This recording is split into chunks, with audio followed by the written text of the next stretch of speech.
welcome to another episode of League Lads, mate. The Dogs just won. We're recording this after another amazing win. Still top of the table. I've got TK here. How good's rugby league? Yeah, he didn't have a good week this week. It's not good, actually. His asshole is now this wide. And then we got Mitch here. He's just happy that Panthers are back to winning ways. A familiar face. We're going to do like a substitution because we want to talk about the Origin lineups first and then the Dogs game, and then he's going to do a substitution with Flax because Flax didn't watch the Dogs game because he didn't want to watch a good team play. Yeah, it was a If you don't want to watch your juniors, that's a bit disappointing. Oh, bro, yeah. that was a good one. But yeah, it's no Sui today because Sui's officially putting pen to paper to his marriage. So Congrats, Sui. We say congratulations to Sui now, bro. Mabruk. A lot of people would say, good. The fun ends now. That's what a lot of people would say. But me, I don't know. I've never been married, so I can't say nothing. All I'm going to do is be happy for my boy Sui. So congratulations, my bro. What's so funny? Is that depressing? No, it's just the way he said, I've never been married. So I guess I can just be happy. Yeah, I think it's a good thing. But my boss would say, nah, don't do it. Everybody tells me not to do it. It's so cracked, but when you think about every single person I know in life, like that's older than me, you go, I'm thinking about getting married, I'm thinking about proposing. Are you sure? I was before I spoke to you. Yeah, I'm like, bro, leave me alone. I want to get married. Fuck off. That's what I say. Yeah. You want to be miserable? Married to the game, aren't you? Married to the game, mate. Yeah, I was Married to the grind. Every female rejects me, mate. So I've picked the game to marry, mate. But boys, speaking of game, we've got State of Origin Game 2 coming in a week and a half, and the lineups just dropped today in Queensland. Full desperation mode, bro. Dropped DCE, their captain. Dropped Bo Firma for like no reason. Picked Ezra Mann. Promoted Kurt Mann. A lot of changes happening. We'll start with you, Mitch. What do you reckon about this Queensland team, bro? I definitely think it's reeks of desperation. You touched on that.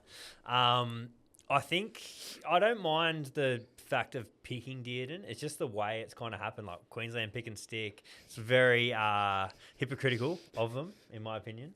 I'm definitely looking at the two benches. I know we're talking about the Queensland team, but I think the lack of impact that's going to come off their bench in comparison to the New South Wales bench is a massive green light for the Blues, and I think it's going to be 3-0. Yeah, I've been saying it's going to be 3-0 from 7 News, mate. But yeah, their bench really, really lacks size. Honestly, I saw them get absolutely rolled in the middle, and they've done nothing to address it. I think arguably it's become worse. They're even smaller now. They have a lot of versatility, and they have guys that can cover multiple positions. But when we're talking about people in the middle, like that wasn't the issue in Game 1. The issue was terrible defense out wide and just getting rolled up the middle because we're just bigger, faster, stronger, fitter, man. We just absolutely just destroyed them in the middle of the field, and that's what matters the most, right? And out wide, they just don't have the talent, and in the areas where they have X factor, we just have players that will just shut them down, like Crichton on Hammer, right? What do you think, man? Do you think they're trying to play fast, and do you think this sort of brand of football will be better? I think I know as much as Billy, and I don't know what the fuck either of us are doing, right, to be fair. The changes they made, I think the one that stuck out for me is I think Fermor should have started, and most Queenslanders would side with you and say Fermor should have started. I think Cotter, for me, is not...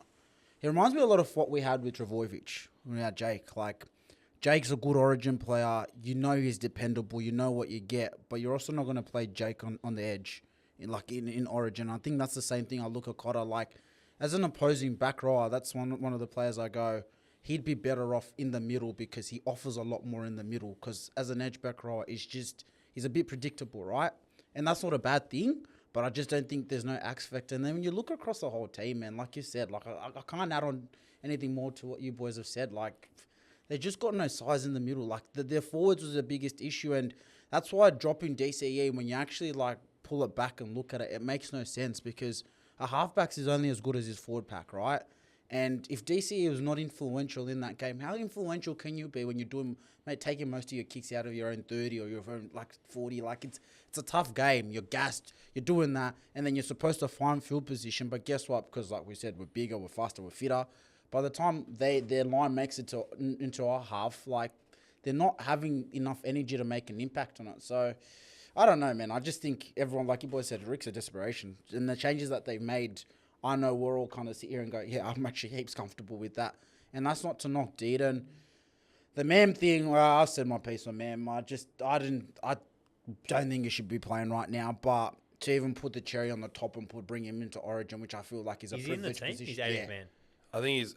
I don't know what jersey number he is. I don't know if he's in, but he's definitely in the squad, in the list. But I don't know whether he's coming on as 18th or not, right? But even regardless, like, Origin for me, it's a privilege. As much as you can be the best of the best in your state and you're regarded as the top of your state, it's also a privilege. And I feel like it's taking the piss. Yeah, I agree. That's what I think. Like, I'm not going to say too much more on it. Like, a lot of people share that same sentiment as well, you know? Yeah, I agree. I think, as well, congratulations to DC. As much as you've heard all our feelings for the last 8 or 9 years or whatever you've played Origin, congratulations on a great career in Origin. Yeah, I actually didn't expect Billy to drop him. Like, I know when the rumors started, I was like, if there's rumors, it's probably going to happen, right? But I thought they'd at least give him game 2 because their forwards, bro, just did not go forward. And, like, we've seen it time and time again with Cleary. Like, in Origin, if your forwards don't go forward, you're just going to get belted. And just you can't have much of an impact on the game. And they haven't won the forwards battle, even if we date back to last series last year. Even when we're down to 12th in that first game, we won field position that whole game. We lost because we gassed and we couldn't. They just had the numbers game, right? An advantage. But for most of the game, we had field position and we were rolling through their middle. And that's why I remember we sat here and we said, oh, if we get people like Shirley in for game 2, if we do this, we'll win that game and we'll clean up game 2 quite easy, which we did, right? So it's like you've had 2 years at the top, like, with that team, and the theme of the games the results have been different, but the general theme of the game's always been the same. Yeah. We get the ball, we get momentum, and they just can't stop us. Do you think on the back of the team they've picked, does Kalen do most of their kicking, long kicking? Munster, the thing is like, I wouldn't know. If this team was playing in game 1, I'd have no clue. But the fact that Cam Munster was actually doing really well long kicking in game 1, I think it's gonna be him again. I don't think Dearden's got a big boot on him, but Munster's boot surprised me. I didn't really think he had big ones, but whether he can do it again consistently, I don't know. I don't even think Kalen's got the biggest boot in the world, and that's the problem that I have. It's going to be even worse for them because if they're getting belted in the middle, then they really don't have like a solid option just to get you out of trouble. Solid, consistent option to get them out of trouble. Well, here's the other question: is Dearden plays left in club footy, and so does Munster. I don't think Dearden's played an NRL game on the right. Yeah. So like, I don't think they're going to move Munster. Like, he's going to be defending on the right in a position he's never defended in NRL. He's going to be defending with new players. Like, I'd back. If there's one thing I back about his game, Dearden's defense. His game, absolutely. I don't think that's too much of an issue. Maybe attacking structures that might pose because the way he plays like that, he gets the ball on, like, plays flat, plays fast on short sides and stuff, and like he throws that big dummy and goes through a lot of times, and he does it really well. But it's all on the left hand side of the field. Yeah. He doesn't do much on the right. And then even like in club footy now, they've got Purdue playing on the right, who I actually think's a left side player anyway. Yeah, and then look, when Dearden does go to the right for whatever reason, it doesn't look anywhere near as comfortable. But that's because, fuck, man, they're just. This is in Origin. Origin, you got great players all around you. I think I'm not too fussed about left or right sided in Origin because these are the best of the best players. Like, they're gonna make it work. Like, Tom Dearden is one of the best sixers, if not the best six in the comp. At least last season, Like I thought he was the best six in the world last season. Isn't there a bloke that plays for the Bulldogs that you like? Yeah, and I had him. It's a big shout when I have Tom Dearden above Matt Burton. Have you know what I mean? Have you watched Slungy play? Yeah, I watched him a lot. I was one of his only defenders. Hey, I defended him more than he defended himself fucking last year, bro. Not more than me, bro. You know what I mean? Like, everybody's saying he can't tackle. He can't tackle. Like, bro, what 10-year-olds can tackle? That's my logic, right? But Blaze is good, man. You can ask Flax. I kept saying how dumb you guys were for not picking him from round 1 or round 2, bro. You know what I mean? And then picking him and then taking him out, and it's like, I just didn't make any sense. Put him in the team. You were like Newcastle the first 7 weeks, bro. Just didn't know who to pick in the half. In Ivan we trust. I know, but he was looking like Ivan O'Brien, mate. all right, for a little bit. Ah. Just for a few weeks, mate. Because Hey, mate, they got a dub this week. yeah, they did. I'm and- saying now they look like Penrith again. And who do you think taught Ciro, mate? Of course. Andrew Webster. And who do you think taught him? Gus Gould. Trent Barrett. We don't speak about Trent Barrett. No one taught him, bro. They just taught him how to drink and be a good bloke. But And look good. yeah, look, he's good. He's great at looking good, mate. If it was, we had the hottest coach at one point, mate. Not a sort of Didn't hot on to take. anything you could hold on to. Yeah, he was the best looking coach, mate. And in a drinking contest, he'd win 100%. In a drinking contest, Trent would win, mate. Don't you see how many waters he goes through? Imagine our beers. But Seabold. huh? Seabold looks like he can drink and then go pass out in Macca's after. Fuck, mate. So the Seabold passed out in Macca's. So did fucking Andrew Johns. There's multiple occasions of it. I love him, bro. The drinking culture in the NRL is always strong, especially among the coaches. But can't remember what I was going to say. And what about Back for to New South Origin. Wales? I guess obviously the team dropped a couple of hours ago. Like, what are your thoughts on that? It's not really pretty much unchanged. Oh yeah, I was gonna say like about Queensland still. It's not to harp on about it, but we barely made any changes in the Blues team, right? But I'm so glad that as a Blues fan that they didn't pick Bo Firma. I think he's their best edge player that they've got. Him and Nana probably. And the fact that he used him in the wrong way, brought him on way too late when they needed impact very early on in that game, brought him on way too late and then hook him, right? That didn't make any sense to me. And I'm glad they didn't pick him. They just got no strike on this team. Like, where are they going to score from? Tom Dearden or Munster Magic or Kalen Ponga KP. Magic. But you shut those They two. kicked the Xavier Coates. And then a short ball to bloody Jeremiah Nana. That's all their attack. I think and then that Hammer gets shut down. Hammer just in open space. But Hammer can only play for space. That's the thing Yeah. about Hammer, right? So yeah, He's going up against Critter. yeah, Critter's just clamps, mate. Nobody gets past him. Handcuffs. Yongi thought he could get past him today, bro. He got bloody wrapped and taken out, bro. That was He had a good mad game to watch. Don't today. get me started on Jared Sutton. Don't get me started on Jared Sutton because we won't stop, mate. all Forget day, about every time. day, baby. Mate, it's about He had a time. blue and white jumper on today. You want to say that, but it's about time, mate. Fuck. Only took him a decade, bro, to forget about us throwing bottles at him. All right. But, yeah, boys, New South Wales team, I think we're just going to sweep them, mate. I saw the Matt Burton at 18th man coming because Campbell Graham was really only there in case Critter dropped out or couldn't because play he was current, touch and go, right? I think it was smart to have Campbell Graham there in game one in case Critter, like, because you could so say unsure, he yeah. could say he's going to play and then he could get injured 10 minutes in. You know what I mean? So I think it was smart from Lowe to do that. But now that the injury cloud's sort of gone, it's time to pick the best 18th man, bro. And that guy finished my sentence when I was talking about whether he wanted 18th. I was going to ask him. I was your witness. He was my witness. He was on the podcast on TAB, Mitch. But I was asking Laurie Daly a question about 18th man. But he immediately thought I was going to ask him who's going to play 18th man for the Blues. But I was actually going to ask him whether he's all right with the 18th man playing club footy. So he knew I was a Dogs fan. I started saying, so about the 18th man. He goes, Matty Burton. Matt Burton. Matty Burton. And he had this big-ass smile on his face. And he just started explaining the perfect 18th man. And it was just Matt Burton, Matt Burton, Matt Burton. I'm like, all right, mate. It's like, you wanna go it's to the clear. He's not holding that card close to his chest. He's just putting it out there. But, yeah, Matty Burton, 18th man. It just makes sense. Now, we'll miss him next week. And there'll be... Not rude. It gives a chance But to it someone gives a like chance Galvin, to right? lock in He's Galvin. going to play That's the six. thing, right? Yeah, So that's going to be sick to watch, bro. But we're going to definitely talk a lot more about that. But, yeah, Burton 18th man, and obviously the controversial thing, out of all of the props that were in contention for this one, the one playing the worst got the gig. With Mitch Barnett missing time, it's going to be Stefano Ute'ikamanu coming in, and great player. But I just think he has not. done enough. I think he's gotten worse this year compared to what he was at the played good on Tigers the last weekend. year. Did play good on the weekend, played good against the Tigers, but they're the only two notable performances, and they weren't world-beating performances, right? Do you think he's going through an adjustment period, maybe potentially? time. But, Oh, like, 100%. It's one thing moving teams. He's also moved states. Like, There's let's be honest, right? So there might be an adjustment period where he's just trying to feel Like, think about when you start a new job. Like, the first couple of weeks at a new job, like, you're just there. You're kind of trying to find where you fit in with that new work team that you're working with. You go like, oh, do you guys need a hand? What do I do? You don't want to do too much and seem like you're too eager in case you mess things up. But you don't want to do not enough because you don't want to be perceived as lazy or not having the ticker to do things the right way. So it's it could just be a fitting bloody... in environment-wise as well. Like, it's a completely different culture, obviously, in Melbourne 100%. than it is anywhere else. A way more hard-working culture because it's Melbourne, right?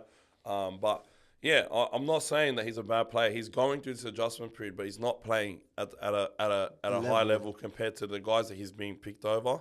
And I think that's where a lot of people have problems. And who would you have gone? So me personally, the way I see it is obviously the two that I would have picked if somebody.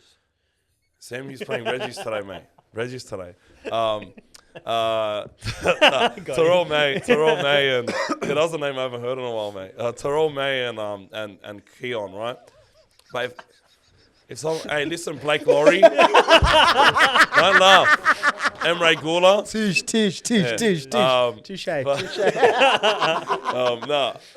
If it was like a big guy like Payne Haas or Spencer getting injured, I'd want Terrell May.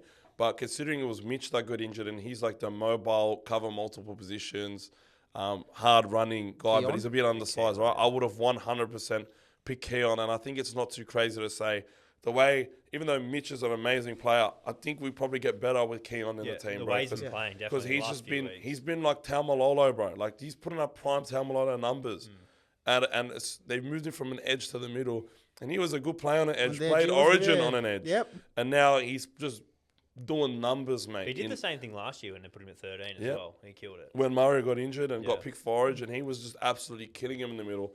And when he debuted and his first season or two was playing, he was playing in the middle, sort of like how they use Davey Mwale now, right? And he was killing them. And I just think this is his spot to get the most out of him.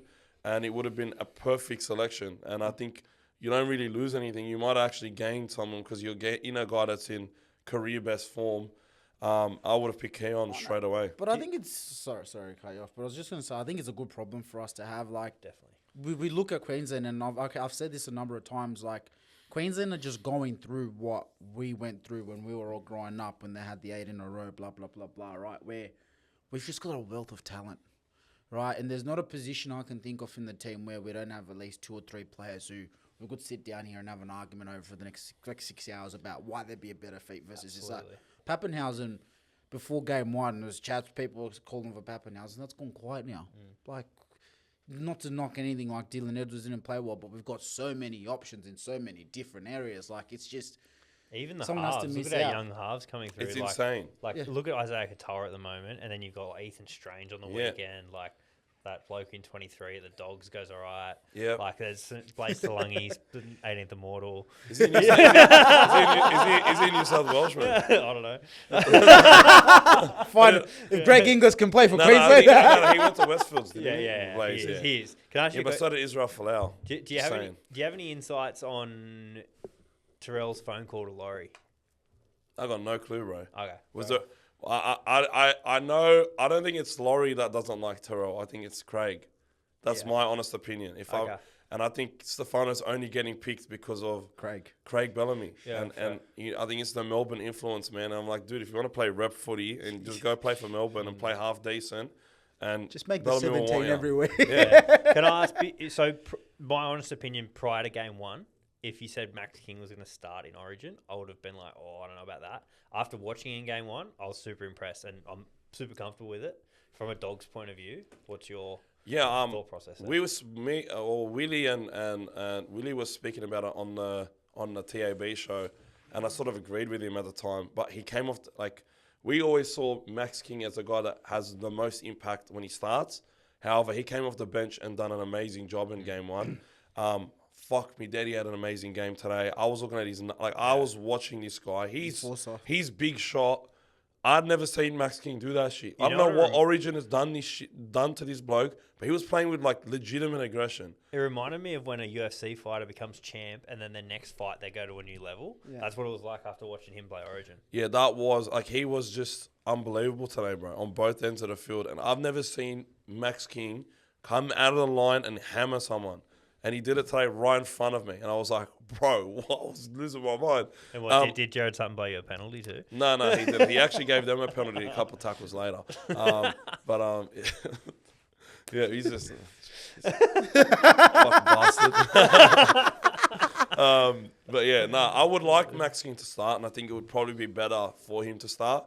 But wherever you put Max, he's going to do a job because it's Max King. But 230 meters today, I think, bro. Unbelievable performance. So wherever you put him, he'll do a job. But I think the Blues are sweeping these cunts, bro. Fucking three-headed dogs. One win for each head these Queenslanders have, mate. And they picked Ezra, no demerits points, man, bro. No demerit point, man. Ezra, no. Is it demerit or demerits points? Demerits. I think it's Demerit. I think it's demerit points, yeah. Demerit. Ezra, no demerit point, man. Fucking hell, I'm retarded. What about, so obviously, and this is probably a good question for a Dragons fan. Yeah. Valentine Holmes was probably on the verge of potentially not getting selected. The Broncos dropped Selwyn Cobbo last week to pretty much make him unselectable for Origin. Like, what's your thoughts on that? What, on Val or Val I on Cobbo? think Val's been good this year, but the yarn around it was like he was in a bit of trouble. Bro, that bloke is fucking caca. He makes the same amount of money as Stephen Crichton, by the way. I don't think he's been good this He year. makes more. He makes the exact same. He's been all right 850. for us, right? I think he's been all right. Pocket watching. Yeah. Oh, mate, trust me. I'm ready to defend anyone that comes with the salary cap allegations when it comes to the Dogs, mate. I know our books, bro. So you asking more specifically about Cobbo or Val Holmes? More your thoughts on the way Val's been playing and whether you still think he's like viable to should have got picked for Queensland. But then off the back of it, a second question is like, what's your thoughts on the way Madge has just dropped Selwyn when potentially he was in Origin calculations? All right, so I'll take it on 2 points. I think Val hasn't been playing that badly that he shouldn't play Origin. I think that's where I've started off, right? I know Fred's fighting in the sleep, right? Yeah, I agree with you. I don't think he's been playing bad enough, but then I also look at it and I go, again, it goes back to my point before and I said depth. We've got depth. Queensland don't have as much depth as we have, right? And when you're going to strip and change the team and make 5 changes, you also then can't go, I guess, make more unnecessary changes. I think some of the changes he made initially were unnecessary, but then to go then change your winger. I think Val wing is okay, and that's where he predominantly played. I think if Val was playing centre in Origin, I think it would have been a bigger issue. And even in game 1, I think in game 1, it would have been a bloodbath, right? Putting Val on the wing, I think he's one of their better wing options, and I don't think that's an issue. Yep. It's only if Billy's going to play Val at centre, I think that's a big issue for them. Well, they were talking about them actually switching Hammer and Holmes and putting Hammer on the wing. There was rumours about that. And they were sort of interchanging at times during the game in game 1 where Hammer was like sort of on a wing and Val was at centre. It wasn't often, but it just happens when like you go in for a carry or whatever, right? Yeah. But there were reports that they were potentially looking at switching him. If they switch him, he's going to get eaten alive. Because Val, look, the problem I have with Val is defensive, right? And his errors. He's just got so many errors in him. That Tigers game, he was fucking that Magic Round game. No, the game this year. Oh, this year. I thought you were talking about last year. He was abysmal. When he got open. Yeah, that last year was bad too. Don't forget. Stafford Toa. Yeah. I was calling him Valentine Toa for about a year. But I think he's a good player. I think I just get mad about the price tag. I sort of wanted the Dragons to be smart with their signings because I got a lot of Dragons mates, right? I don't want to give him so much shit. I think they were to have, like, they have a lot of young guys coming through. Yeah. But we'll get to the Dragons. But with the Cobbo thing, I think it's doing the right thing, man. I think that club needs a cultural reset. And in order to get a cultural reset, you need to rock the boat, as they say. And look, I don't know if you watch APL and football, but I watch a lot of APL and football, and I look at my club, Manchester United, right? And hey. Cry together. Now hug. Right, when I look at that team in our club, that needs a cultural reset as well, where you have an environment where players have been doing too much for too long and getting away with too much, right? I think the issue then comes down to who are you targeting when you do things like this. And again, we're not behind the scenes, so we don't know what Cobo did in the week leading up to trading. We don't know what Cobo's been doing so far. But when you look at the whole team's performance, that whole team looks like the Broncos I'm talking about. That whole team looks like a team that just has no real accountability across the board, right? And you can tell from the way the players respond to interviews, the constant talks and the memories that this coach is not good enough, or that all of us as New South Welshmen have all sat here and gone, nah, Madge will be good for that team. Yeah, we all look like we're pretty stupid because of what's going on right now. It's a great comp, man. You in Brisbane. It's a great comp. It's the big dog clubs. It's just you need such a big culture shock and a reset, and the only way you're gonna get that is dropping big name players, right? And it's just the issue comes down to which big name player do you drop. You can't drop everyone. To set an I actually feel, and this is with no mail, I feel like you know how there's been yarns about them re-signing him. I reckon he must have told him he's leaving. Maybe. And they've just gone, well, laters. Well, if he's leaving, where's he going? Is he off contract this year? Yeah, end of this year. Him and Stags. But I think Stags about to Didn't Stags re-sign? Yeah, well, I don't think they've officially announced it. Okay. Well, yeah, I heard rumours a few months ago of him re-signing because I love Katoni, obviously. Like, it's my dog. Bring him back to Origin. That's another player that misses and that's out. what I'm talking about. Like, we got so much depth in this. It's Crazy. He's probably like the 5th best centre that we have. Because you have Latrell, you have Critter, Turbo when he's healthy. Yep. Campbell Graham, Best Burden, and then that's 6, and then you have Tony. It's like, dude, fuck me dead. What about Casey McLean? Oh, he's Kiwi, right? Kiwi. Maybe in 2040, mate. He's Kiwi. He's already played a test. Oh man, I saw him at Wenny, bro. He wouldn't pass the salt at Wentworth for leagues, mate. But he passed this week. We'll talk about it. He's learning his lesson, man. It took him 15 bloody games. I think Cobo got dropped, and I've been saying this from literally the offseason. Now, I did not think I had Brisbane in my top 4. Top 8. Top 8, yeah. Bro, start of the season, I looked like a bloody genius saying I called that. You know what I mean? But Fred's like, delete the clips. Delete the clips. You look like a genius by picking the team with the best roster to come top 4. A lot of people didn't have them top 4. Okay.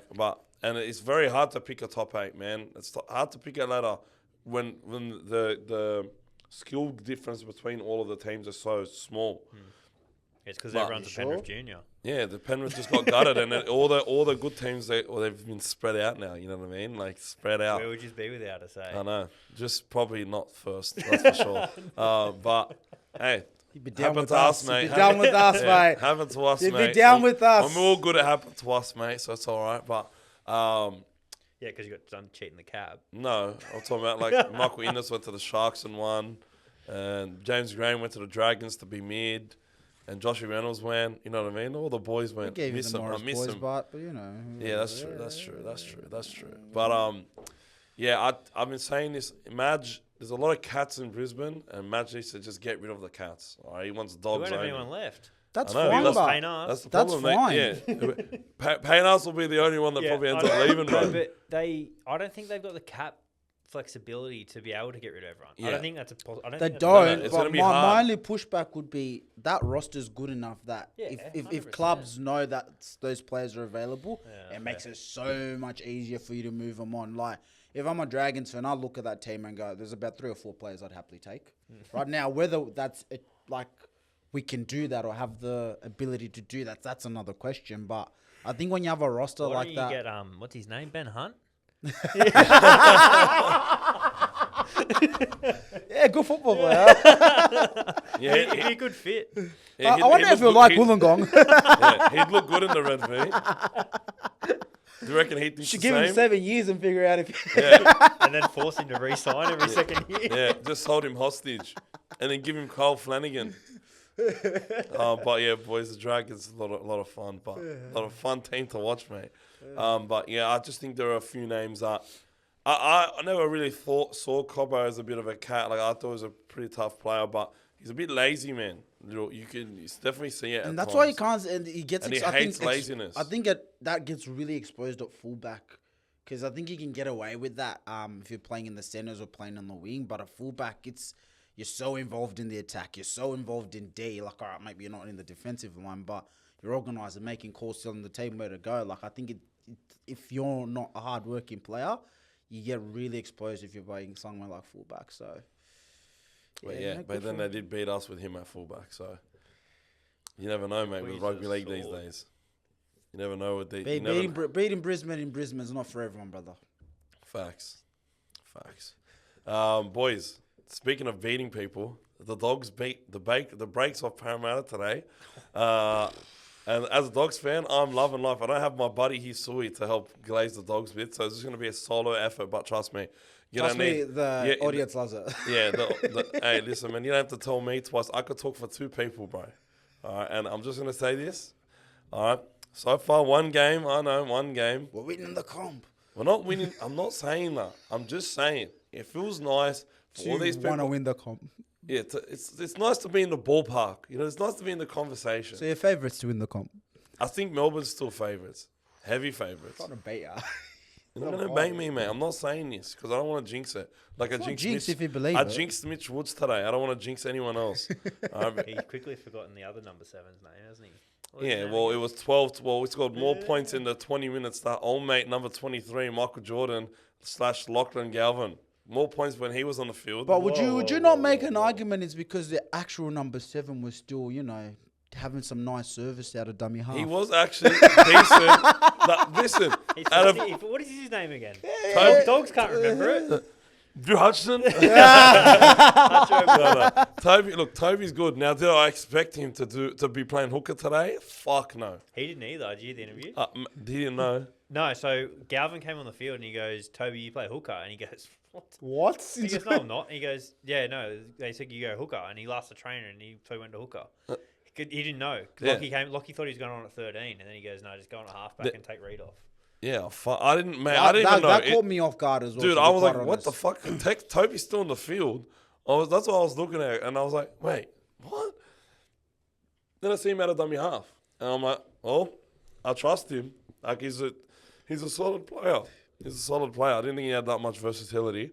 But he done a good job at 9, to be honest. 7-2, And, yeah, the boys, we just looked a lot better when Lockie came on the field. I'm not going to lie. And... do you think it was because of Lockie, or do you just think it was momentum? Because at that point, like the game was starting to get away from, and just Lockie's aura just made everybody better. There's a theme I've noticed, man. Penalty count against. Yeah, but not during the last bit. But nah, man. If I'm being honest, bro, there's something that's so hard to wrestle this season. I don't know what it is, but momentum. Like, once a team gets a run on momentum this year, I don't know what happens. It was aura, mate. It was aura. It was Lachlan Galvin's aura. He had a passive effect on the rest of his teammates.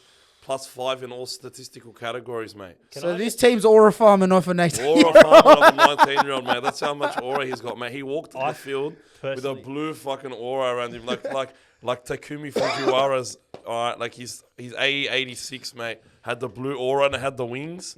I saw Lockie Galvin running out on my side, and I saw his blue aura around his white jersey. Must be the haircut. Number 23. I know you're taking the piss, but that is so disrespectful to the way Matty Burton played today. Matty Burton, that was his best game of the year. I hadn't even started. All right, you have to let me glaze Lockie Galvin before I start glazing. How many pants did you change, by the way? I've got 1, 2, 3 under my Adidas. That wasn't garlic sauce you had there with your food. The only thing whiter than my garlic sauce is you, man. Is you, Flaxy. He's glowing in the dark there in the corner. But, mate, it was a great performance by the Dogs. Mate, there was a very questionable sin bin. I don't know why people are trying to justify it. I don't care what the rules are. The rules are dumb. I don't care what the rules are. Right? Listen, you can't trust Lebs. It's that simple. Okay? And when Mitch Moses... So, finish it there. No. Seeing Mitch Moses fucking absolutely milk the fuck out of that penalty is just more proof that you can't trust Lebs, mate. Can I ask you a question then? No. Why have you let Isaac Moses into your 4 walls? Of course. You Lemonade. can't trust Lebs. Hey, you can't trust them, but it's mate. Pick your poison.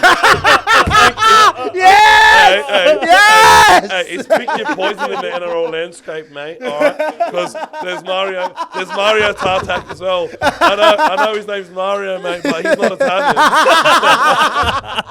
God bless him. But it's like pick your fucking agent. 50% of them are Lebs, mate. All right. But hey, Isaac Moses, thank you for the humble gift, mate. It's great to have you back in the club. Just no more Isaac Moses players. I think one's enough, mate. One's enough, and Lockie Galvin is more than enough, mate, for the boys to handle. He just came on, smile on his face, aura, bro. No one booed him. All the fans cheered for him, which I actually wasn't. That's wild considering the stands from some Dogs fans in the week or 2 weeks later. I was expecting some booze. Like, he doesn't fit. He's gonna disrupt everything. It's the world's falling apart. They're talking like he's Donald Trump, bro. Cuz they're talking, bro. They take disruptive, cuz it's a fucking team that's this tightly. One cunt is not gonna break it. All right, the guy stepped up. Bro, I told everybody, and I said it for the last fucking 4 weeks, mate. All these people whinging are gonna fucking forget about it after the first game when he has a blinder, and he had a fucking blinder. I don't care. He done his job. He done more than his job, and he came on, and it's just part of it, mate. He came on, it was 12 all or 14-12, whatever the fuck. I think 14-12. And then we scored 30 points on him. And he scored one of them, cuz you can't, that's a story, mate. Mate, the NRL scriptwriters this week, mate, they absolutely cooked. Josh Papali'i. Josh Papali'i scored. They were losing 14-0 whatever. They come back, end up belting South Sydney. Papali'i gets not one, but two. Scores a conversion, yeah. And bloody kicks the goal. And Ricky Stewart was like weeping on the sidelines. How mad is that? Then you get the fucking Dragons getting absolutely belted. And then there was Cronulla. And then no one it. Alright, no one it. Still end up belting the fuck out of the Sharks away from home. Demetric Vaimunga, Valmalga, however you say it, mate, looking like fucking Feliti Mateo with some of the soft hands he had. Oh. Mate, Fisher's never got on a ball that good in his life, mate. Just walked. He was shocked. I'm scoring now. What do I do with this? And then we tears at Tiger Town. Then we get Tiger Town, the battle of the cats, mate. Panthers versus Tigers. What a duel that was, because Jerome had his best game of the year. He did. All right, and then the last game of the round, is fucking Lockie Galvin. Lockie Galvin comes and scores in his first game against his childhood club that he supported his whole life. And when all the Dogs fans are like, he's going to come in and ruin everything. Why do you make changes when you're first? And then he just fucking, mate, hold this, mate. It's my PP. Fucking went and out-auraed everybody on the field and won the Dogs the game, mate. Aura doesn't win championships, mate. Aura wins championships. They think of one in June. Nobody, I don't even think, I'm just happy to be here. Can I not be happy to be here? No, you can't. You got to admit you can't, because we're sad to be here right now. It wasn't a Jared Sutton show, mate. And if it was, hypothetically speaking, we'll fucking drew for one, mate. It's been a decade.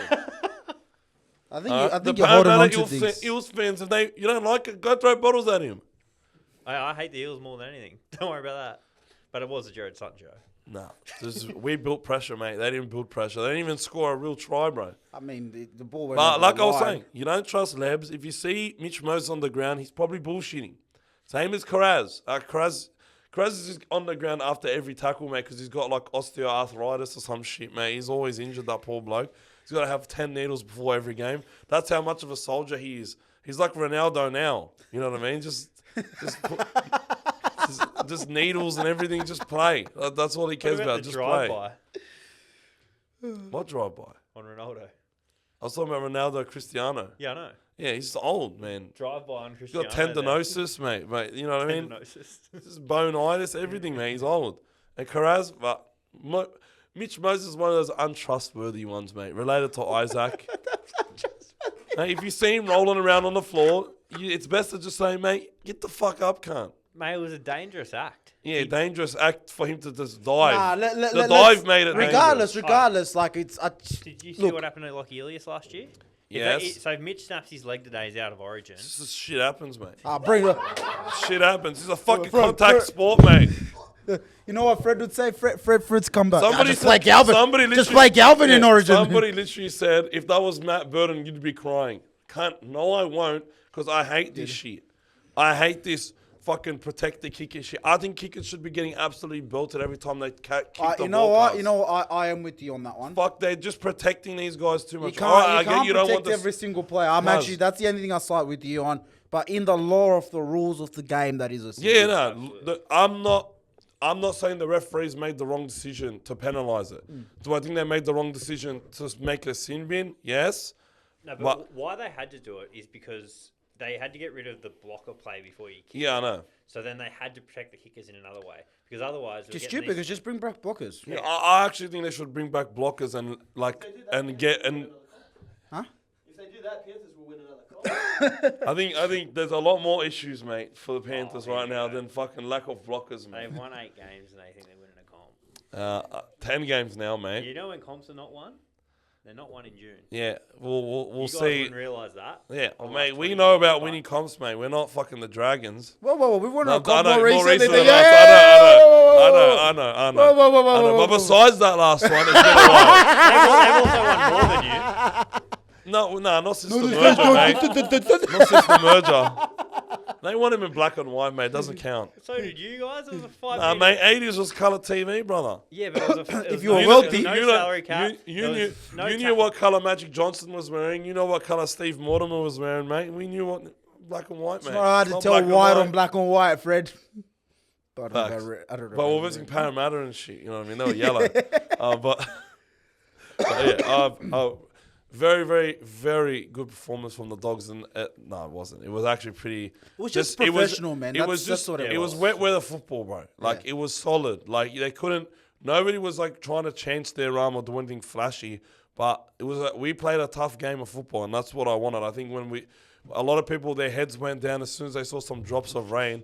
I actually think we're good in the rain, but we're bad for in Brisbane game. we're just bad in biblical flooding. There's a big difference between rain and okay. biblical flooding. Glad you said that because it was a game I was about to break up. Yeah. Oh, Broncos and Dolphins. That's just biblical flooding. I think we got to work on our biblical flooding games. We need to build an ark. That's what we need. Yeah, just put a roof over Acor, bro. We might win the comp. But yeah, I was very happy with some of the performances I saw from these guys. Kurt Zalmer came on. That's Kurt Man, by the way. Man in Arabic is Zalmer. So, Hey, I'm Syrian, brother. I know that. hey, Kurt Zalmer, great performance again. Max King, like unbelievable numbers. Connor Tracy, great numbers as well. It was just this solid, man. Nobody really made too many errors. Fucking just solid performance, and of course, best player on the park today. Fucking He was on the park. I know. Because they suspended him. Marcelo rightly Montoya. He was Oh, good. he was good. He was actually good. Had a bit of a defensive mishap, but Harry Hayes was good. Harry Hayes was great, over 200 meters as You well. thought I was joking. That's been But- serious. Yeah, I had to like compute because he's been talking mad smack. I don't know about- what's real and what's He's a sarcastic bloke, this bloke, mate. But this nah, point. Matty Burton. That was the Matty Burton game, mate. He just hates Parramatta. A lot of these guys actually don't like Parramatta because of the from rivalry. Penrith days. Yeah, mate. From the fucking rivalry that the Dogs have because they yeah, bleed yeah. blue and Yeah, white now. the M4 rivalry. Yeah. Yeah. Ripley, we believe you. Anyways, Matt Burton, fuck, I love you, mate. And when he's got that intercept, I was fucking going ballistic. But overall, just And then he had an threw one 2 minutes Yeah, later. then he threw one. He's a fair man. You know what I mean? He's a fair man. He shares. You know what I mean? He's My a, Pookie shares. he's a good man. He's a fucking great bloke, mate. Sucked in Mitchy Moses. What? Sorry, I didn't hear what he said. Don't worry, play on. Oh, it's not fine. All right, and mate, I was going to be glazed Matty Burton for a couple more minutes, mate. But it was his best game of the season, I think. He just fucking looked angry. He was just running. I love it when he plays with aggression. He's running first and thinking about everything later. But the only problem I have with Matty is sometimes he gets the ball and it's like he's what he's going to do next is already predetermined in his head. It doesn't really look in front like of if him. they're changing. Yeah, like- He played eyes up today. Yeah, except when he threw that pass. But for the most part, he wasn't. But it was on the pass. He was on. It was Like, the right play to make. yeah. But like, I don't think he saw Zach. He doesn't have a crazy amount of vision. But overall today, it was really good. That's crazy. Matt Burton. No, just in general. Talking about Matty Burton. Yeah, he doesn't Mate, have. he's from Dubbo. He has heaps of vision. He doesn't, mate. See, 2020, mate. Yeah, but on the field, mate, he's not a guy that I say he could see that pass coming a mile away. You know what I mean? He could see 2 plays ahead. It's not that sort of bloke, but he just makes shit happen. No, Yeah, but I you can't say that if disagree this. No, he makes shit happen. I know, but you can't say he's got no vision. If this is a guy that played like that, I'm gonna just push back on that one. This is a guy that played as a premiership winning centre and was making defensive reads on the edge week in, week out. To say he's got no vision, that's anticipation and understanding what's going on. Ball in hand, like if I had to pinpoint what his weaknesses were, his vision could be better. His decision making at times could be better. But when he plays like he did today with aggression, it makes up for all of the things that he's missing in his game, mate. He was just a fucking machine today. He just played like he hated the cunts in front of him.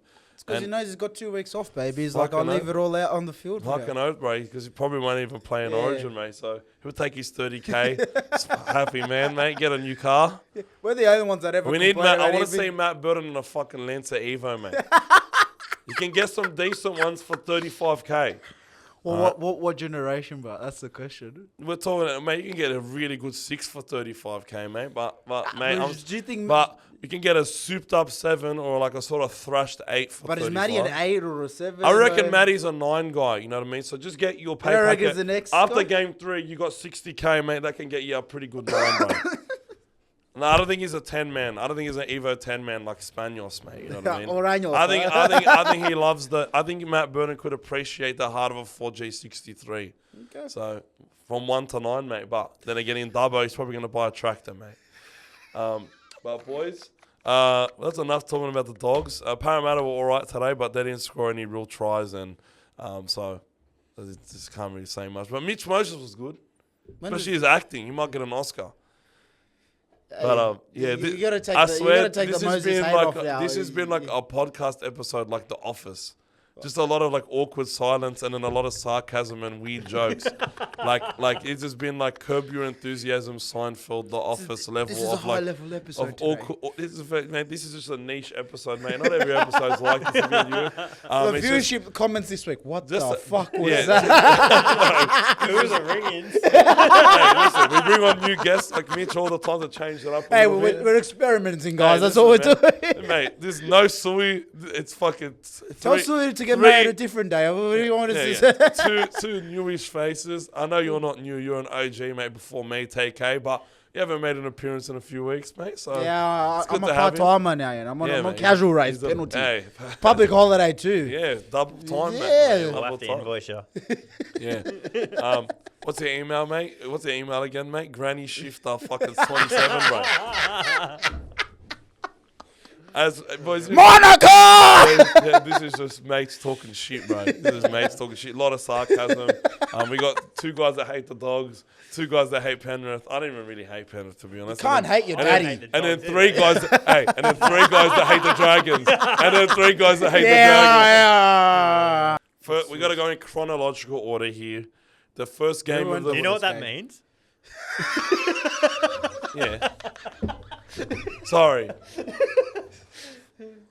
Either the time of shit happens. Mate. Stop making me second guess myself, mate. I have a fucking degree, cunt. All right, let's go. Now, from here on out, we're going in chronological order. I was like, bro's making me second guess myself, mate. You had to spell it out to find it and I go, had to I think know about what it. that I'm means. like, No, Ripley, we He's like, believe I you. know what that means. Bro, I was thinking about it on my computer. I'm like, what did I just say? I said chronological order. Yes, I understand we haven't gone in chronological order, but from this point onwards, we will be. And then That's good from you. Did I say chronological, mate? This is what's going in my head, mate. So, Mitch, fuck you. So, speaking of chronological order, you can wipe that smile off your No, face, no, mate. no, because no, you no. You played Thursday. Manly Knights. Oh, it was man. Yeah. Sorry, I thought There's you were another Friday one. 6. You know, 8. Friday 8. That was the Storm Friday Storm 8 game. Cowboys. Sorry, for some reason, I didn't even forget. I just forgot about the You fucking hate 2 me games that ahead. much. Yeah. So my apologies. That wouldn't be going. To be in fair, we could chronological probably order. skip the Thursday game. Yeah, the third. No. We have to speak Yeah. about it because fuck me, dead Manly are fucked. That's just that simple, mate. Is How the fuck do you lose? You were up 16-0, mate. The team got booed off Yeah, at half the time. Knights did. That Knights were pretty honestly, good, if they didn't, and I'm gonna give this one to the fans, if you did not boo that game, Newcastle, they would have lost. The boos were what revved them up and made them have a crack in the second half. It was like one of the first times this year they've looked revved up, and it's something But that Adam O'Brien cannot do. But it didn't start like that in that second half when you watch that game. It's the turning point was when DCE went for 40-20. 40-20. Right? It's kicked it, and then bang. Knights get the ball, literally off that set, go and score. And then from there on, they just looked unplayable. Like, against Manly, not in general. But which really shocked me because every time I've come on here or I've ever spoken about the Knights, the one thing I've always said is I don't know where their points come from. Like, I genuinely don't. And, like, the fact that was Ponga's first try in 13 odd games says it all. Like, when Ponga doesn't score or doesn't create anything, they're defunct. Their points legitimately come from, like, and to touch on this, I think Fletcher Sharp's probably the best support player I've nearly ever seen. But it's whenever someone just pokes their nose through or makes a half break and he's supporting. That's the only way they score every week. He But loves. they're not having enough breaks. That's the biggest issue. Yeah. But in my opinion, it They made shouldn't. 2 breaks last week. He scored both times. Yeah. It shouldn't be like that, but because they actually have weapons all over the park. It shouldn't be like they shouldn't just be relying on that, right? Like if you look at their edges, well now Kai Piss-Paul's going, right? They're But bringing best. but he's a fucking beast, right? But There- he's a- not. He doesn't. He's not a line runner, in my opinion. He does not want to break through tackles and tackle busts. So I think he would if He's he had a offloader, fucking though. half decent halfback, bro. But he's got like whose fault's that? yeah, I know. But he's playing with morons, bro. You know what I mean? If he actually had some decent service, he'd probably Hey. get more tries. If you had a Nathan Cleary, Cogs was pretty good in the 23 grand final. he was, mate. He was because he was just I think shut up it's and do. more- Here you go do whatever you need to do. I reckon it's Nathan. more a coaching drama, in my opinion. I think the way their game plan, they just don't have anything. It's like, a few carries for Kalen, kick it long, and try and grind teams out. They defend really well. They've got like the second or third best defense or something, don't they? I made a comment on Rando's thing where the stats of the the teams Rando conceding. put the defensive numbers, and I said, mate, they defend by boring teams to death to the point where they don't want to play anymore. Yeah. And it works. Yeah, true. But I think like just their attack, they just don't throw anything at teams. Like it's not. I don't think it's a personnel issue, as of what you were saying. But in terms of even the halves, like I don't think that's the issue. Like Fletcher Sharp's going to be a superstar. Cog is like a good enough half. Yeah.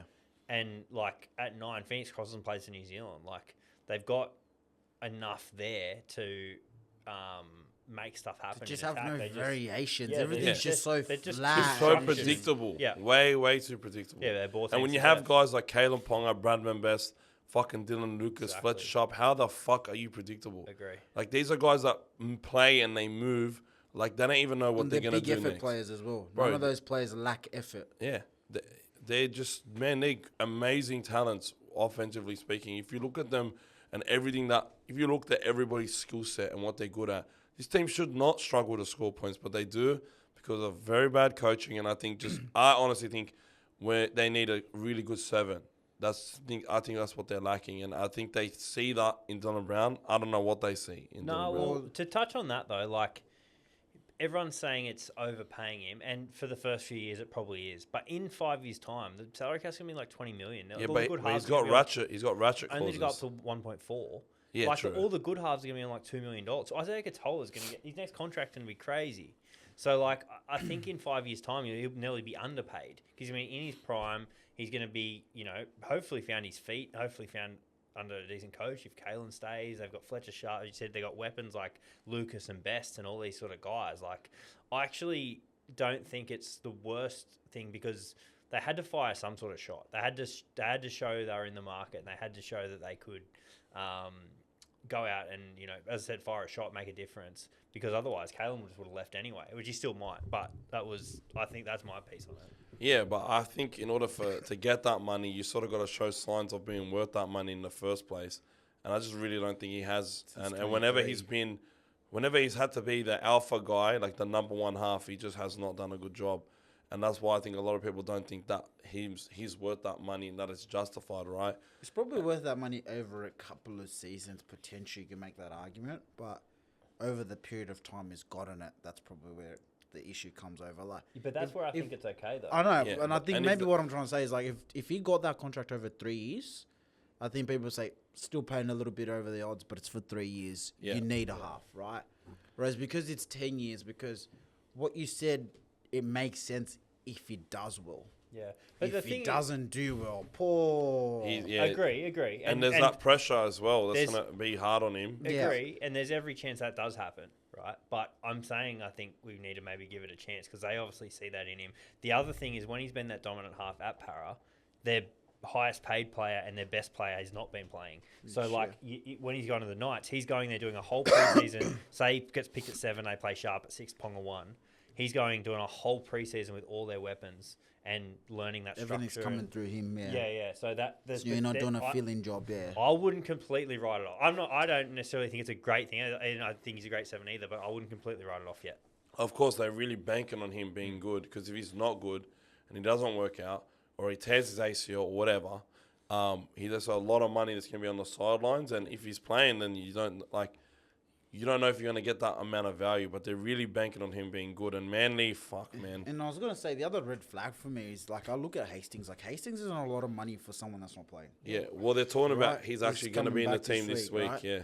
But, like, I look at that, like, you have a half who you've had a situation like that this season, and yet you go out and just sign someone else and put them potentially in a similar predicament. Obviously, now, there's no debating who we think's a better player. I think if I said, do you think Hastings or Dylan Brown, we'd probably all just jump on the deal bag side and say Dylan Brown's probably the better player. But when you look at it like that, I kind of go, you're a club, you've got arguably who I think's your best halfback, sitting on the bench, and then you're going to go sign someone on big money. So are you saying that we're not scared to, if things go bad, just to sit someone out, or we're going to force I an think it's issue? a culture issue. I don't think it's a performance issue. I think Yeah. I'm not going to say he's a shit person, but I think he obviously Might not mesh with his team. Everywhere he goes, it's the same It's story. the same story. Common even denominator.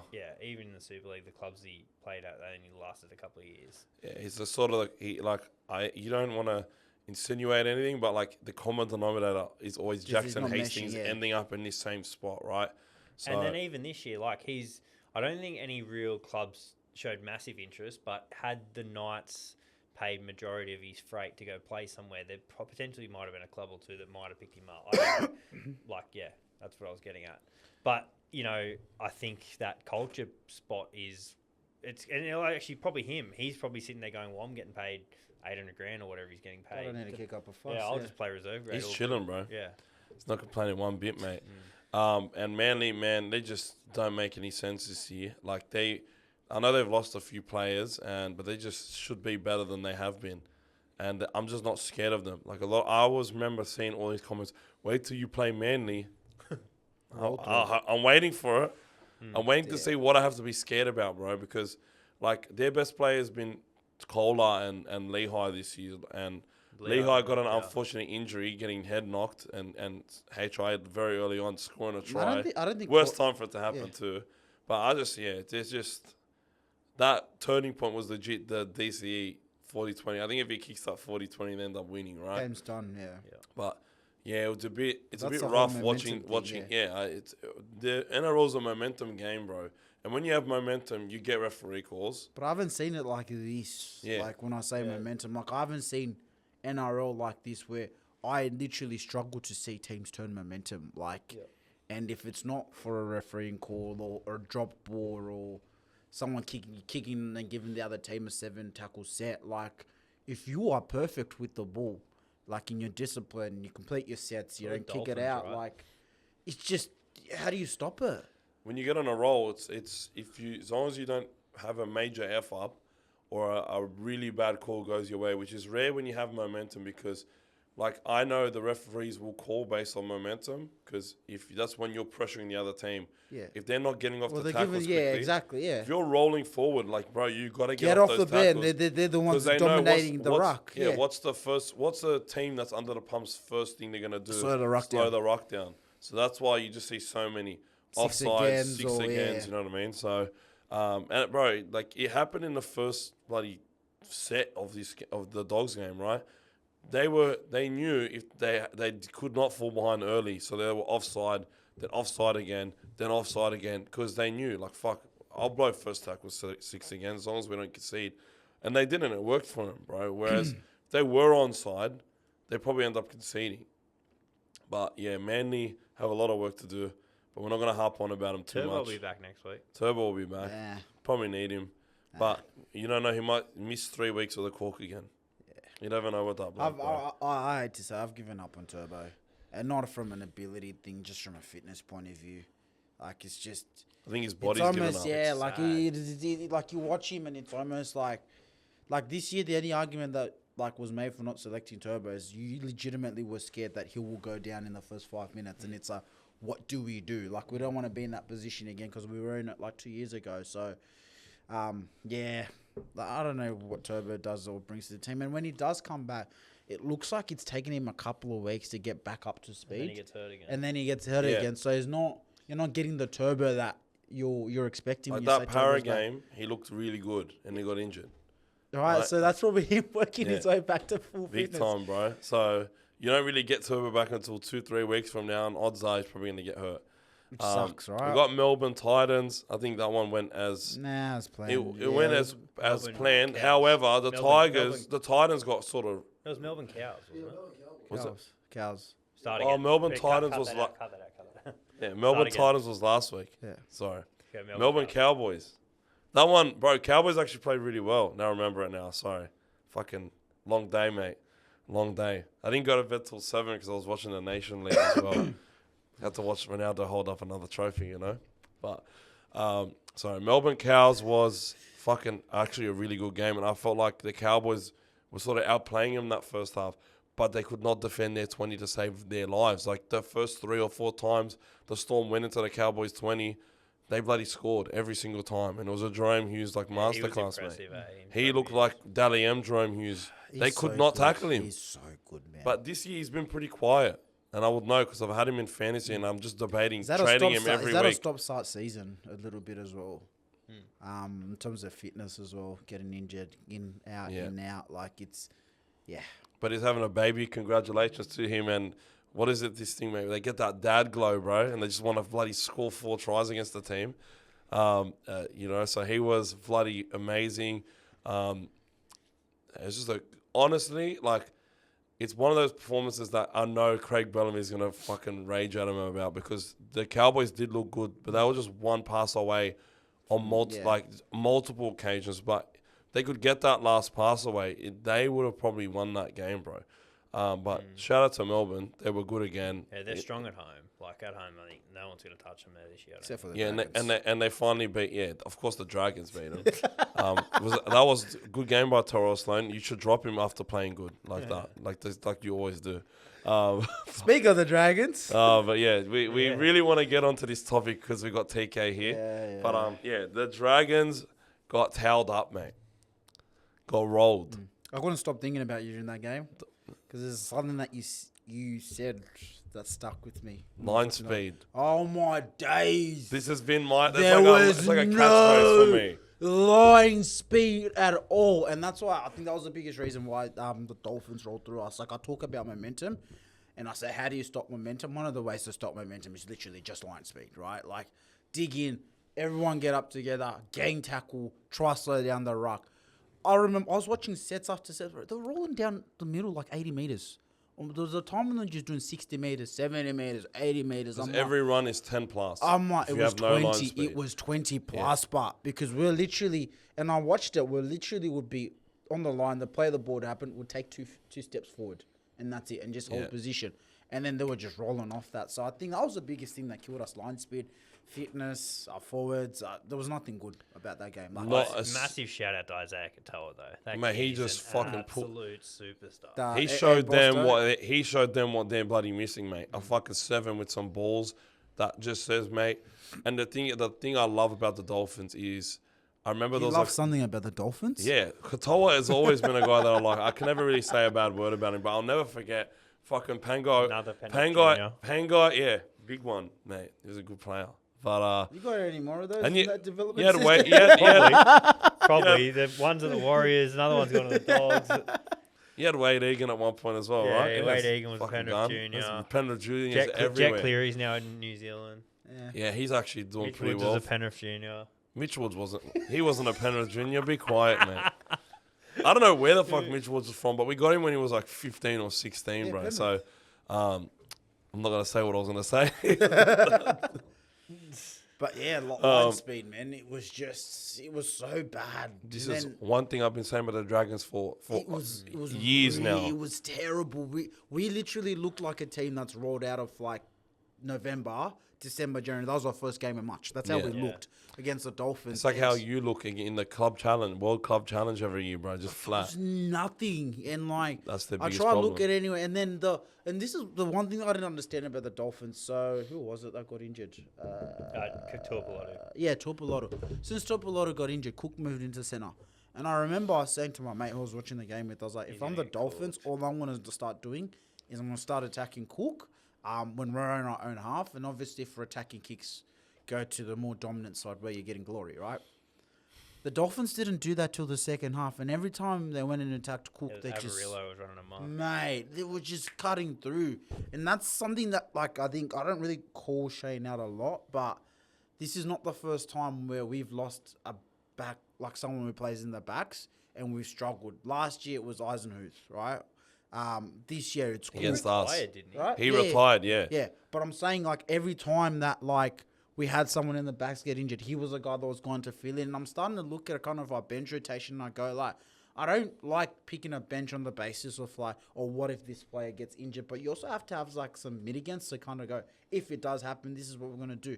Cook was not working. Even on the attacking side of the ball, when Cook had the ball, he was just running it like he's scooting out from dummy half. He passed and it's it like, once. He passed it once and we scored. He passed it twice. Once he threw in the grandstand. Yeah, and the then once second we one he scored. And yeah. I'm just like, it's not working. So, like, you look at the bench, you look at the sevens, like, I don't know what we can do from a half's perspective. Like, it's... In terms of this is an actual question. Mm.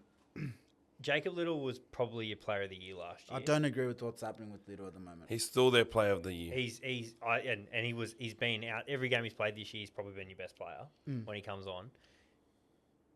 It goes to like a plus minus point of view.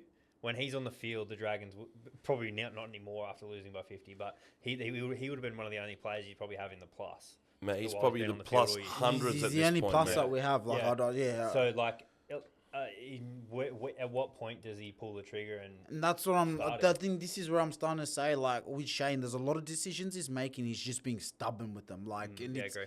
like, there's a point where you can give the guy the benefit of the doubt because he's done it, blah, blah, blah. He's rebuilt a team, blah, blah, blah. But, like, bringing Cook into the team in the first and foremost, like, that looks like it was his decision, right? And I'm not going to say otherwise. Like, he chose to bring Cook. And I'm now starting to get to the point where I have to face the reality that we might lose Little off the basis that we're sticking with Cook. It makes no sense. I reckon he's definitely gone. From a longevity point of view, forget longevity point of view, from just playing as a team, like, you are a coach, I am a fan. I assume you have more knowledge of the game than me. But how am I watching the game? And every time we all watch the game, if we're winning, Little plays about 30 minutes, 40 minutes. If we're losing, he plays 60, 70 minutes, which then grows and raises my mind where I go, why do we need to be in a shit position for this guy to come and see the field? This whole... Cook is not Cook from 4 years ago. There's a reason why he hasn't been called up for Origin. There's a reason why Souths were not willing to offer him a 2-year deal. There's there's reasons why things are doing this. And look, as good of a player as he's been, we can't fight Father Time. Like the same things happening with DCE. The same things probably happened with him. Like He's not a beach sprinter Yeah, anymore. It's mate. not. That's the thing. It's just- Cook's that's game all it was is. based around speed. Yeah. It's gone. potentially, he's not what he was in that respect. And I actually don't think the rest of his game evolved like To be smarter or to- like his to play off the passing cuff. isn't His as service good. is still Yeah, shit. I It's agree. been Yeah. shit for 10 years. Yeah. And it's like, well, that's not working. The halves combinations are not working. And this, I'm not here to dig out any player, right? But when it comes to the halves, I literally watch us go, like, win games when we do win or we lose games. And I go, I would rather have some 19 or 20-year-old kid who's learning the job on the tools, making mistakes whilst trying to take risks, than I would trying to see this. This is not working. I've seen Flanagan in the house for the best part of 2 years, and we've bet the highest we ever got to was 8th. I haven't been really higher than 8th. All right, maybe 7th, like on point to differential or whatever, right? But I haven't seen us go out past 8th. And usually when we get to 8th either because we're coming off a bye, or we get to 8th because we've won a game and other teams haven't lost a game. But by the end of the round, we're out of the top 8 again. So clearly your half combination's not working. I don't know why we keep sticking with it. We don't have many good forwards. Our best forwards are kids that's coming off the bench. Like every player that plays good for us at the moment, every the Couchmans and Egan. Locker, Stewart, the Egans, the Couchmans, all our best players are players that are coming through the. And this is where I just kind of go. For me, this season's done, right? And I know statistically and from a point of view, we still got a lot to play for, and we can still make the 8 if things go away. But this season's done based off what I've seen. Like, even if we make the 8, we're not going to win anything, right? We'll probably get knocked out first game if we make the 8. Like, that's kind of the reality we're facing. So I just look at it and I go, why don't you just bleed in more young kids, right? And I know there's a whole, you can't bring kids into an unstable environment, but it's better for them to come and play. And when there's no pressure, because fans, I'm fed up. Like, I don't want to see this anymore. And I get like that with a lot of teams that I support, where I get to a point where I just go, thank you for your service. I appreciate what you've done, but I just don't want to watch you play anymore. Bring anyone else but you, and I'll deal with the consequences of that afterwards. So would you re-pick Ilias? What do you think? What are you doing with the halves? Are you sticking with the young kid? The Ilias... Tonga? Yeah, he's actually been all right. He's good. Yeah. He's actually been all right. Yeah. And look, and this is the thing with Ilias, because I have this chat with across other boys, like, Ilias is clearly in Reggie's. And I go, the problem with Ilias is too good for Reggie's, but he's probably not elite enough to play NRL. He's in that weird, like, grey zone where he'll go play Reggie's game and he'll be the best player easily, but then he comes into the NRL and he gets found out. It's like Blake Taff. Right? He's in that weird grey zone, which really sucks as a player, because I don't know what you do. Like, we need a long-term succession, and this whole thing of wait for Atkinson to come in, and then when Atkinson comes in, like... Mate, he's not... I don't know. He's a really good player. He's a good player, but I don't think he's going to fix your... I don't think he's going to fix any of your problems, Our biggest issues is our pack. I think our pack, and I've been saying this for 2 years, our pack is our biggest problem. Right, but I think in 2 years' time, your pack will be fine. Exactly, right? Which is why you start looking at the spine. I go, from a longevity point of view, don't you want to be in the trenches with some of these kids? And I look at the Dogs, and I hate using the Dogs. I really do hate using the Dogs as an example. What, but so you're just going to go steal Penrith players? Nah. No, but we got a good... We got a bit more class about myself. No, but we got a good young crop coming through as well, but they're just very, very young. Yeah. Like, they're babies. And we've got a good developmental as well. Like, we've got a lot of good kids coming through the developmental grades, right? So, but I just look at the Dogs and I go, when they were going through that shit season, they bled a couple of players in, and those players came in. Those players are some of their better players now, because they bled them through. Is that true? Didn't he get rid of everyone from like 2021? So, no. So, it was like when we went through 2023, we blooded Alamotti. Preston literally started that year. Yep. Like, and it was meant to be like, what's his name? Max King wasn't your player, but you the can guy say from Manly, you blooded him in as well. So I think his last name was David, something like that. But long story short, so Preston got blooded. Alamotti ended up getting blooded way too early, and they fucking killed his confidence. And he just got fucked up against Newcastle, bro. That was the straw that broke the camel's back for him. But we've had Carraz got blooded, Wilson got blooded, and some of the signings that we had, no one really wanted guys like Max King, but us playing these guys over guys that were there for a long time, you know what I mean? We're like dropping guys like Tavita Pangai, who I'm going to bring up in a second, but dropping guys like Tavita Pangai to make way for these guys as well have been really good. Like, the results may not change, but it's much better. And as a fan, you're more accepting of it. Like, I've seen enough from certain players. I don't want to see anymore. When you lose with young players, you have that copium sort of. Like, you could say at least another lesson learned for these boys. Because here's the thing. I know if I brought a young kid in, I'm going to get line speed from him. Because they don't know if they have that jersey. They don't know if they have that jersey next week. And that's all it is. So those effort areas that you talk about, they start to improve slowly and slowly. Like, it's just... That's how I look at it. So, have you been happy with Gutho? I love Gutho. Yeah, I think what Gutho's brought. I think he brings that energy. What Gutho's brought to the team is what I think Shane thought Cook would bring in terms of the forwards, and it just hasn't happened in the same and way. Holmes in the backs, and he hasn't happened the same way.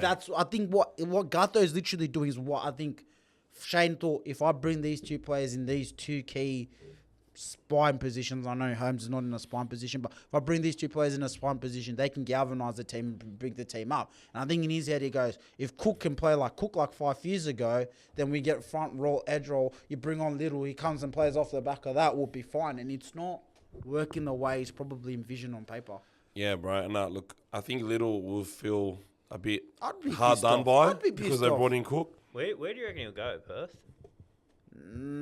Cowboys. I've been saying this for a long time. How And I've much been, cap are you guys bro, got? we've got plenty of money, mate. Plenty of money because no one's on over 850. 850 is our highest paid, which is Crichton. Kickout's on 800. Burden's on 750. Leo's on 825 next year. But we lost Ryan Sutton's contract this year, which was 650 as well. Reed's probably going to go. Hence why I think we can... so Reed and Toby will go. Hence why I think we can get someone like Jacob Little or Talon De Silva. Galvin on 500 now? Galvin's on 700. But yeah, with losing Reed, which is most likely going to happen this offseason, they're either going to be looking at Bailey, but I know Bailey. I don't really see Bailey as a long-term line. He's a ball-playing middle. Yeah, or a half, bro. And I think guys like in 27 when his contract ends, end of 26. You'll see a lot of teams go for him to play in the halves, bro. Perth, PNG, bro. You know what I mean? I think a lot of players. I don't know if I think he'll probably want to stay in Sydney and go to a team. I could see him playing for Parramatta. See him playing for the Raiders, Newcastle, something like that. You never know where he can end up. He's a very valuable player. It just depends on what he wants to do with his career. But because I don't really see him as a long-term line, because I don't think that he sees himself as a long-term line, and I could definitely see them going for someone like Little or De Silva, because De Silva is apparently going to ask for a release. And he's best mates with Lockie, but it's all dependent on if Appy stays at the Tigers or not. Personally, I think he will stay with the Tigers instead of going to the Bears. If he does, De Silva's management have pretty much said that he's going to go elsewhere. Dogs will probably be looking for a zippy hooker. And So you get another Isaac Moses managed player on the books. Which, yeah, you know that's what, all right. Mate, if it gives us a zippy hooker, I'm happy. Because we have a style of play, dude. We want to play fast, all right, and take advantage of our super mobile fit pack. How do we get back talking to the Dogs? Because this is what always happens. They don't have a style of play. The only time that they have a style of play is when their young forwards play. And here's the thing: our most successful games are when we defended well and try to bash teams through the middle. That's when we played our best footy.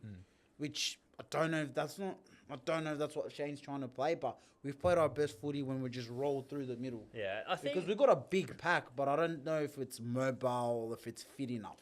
No, I think it's mobile when you have the Couchmans in. I think you got a lot of I know one of them did his ACL early on. That's what I mean. Like and now Dylan Egan's done his ACL as well. So Couchman, one. mobile. But when they're all there, right?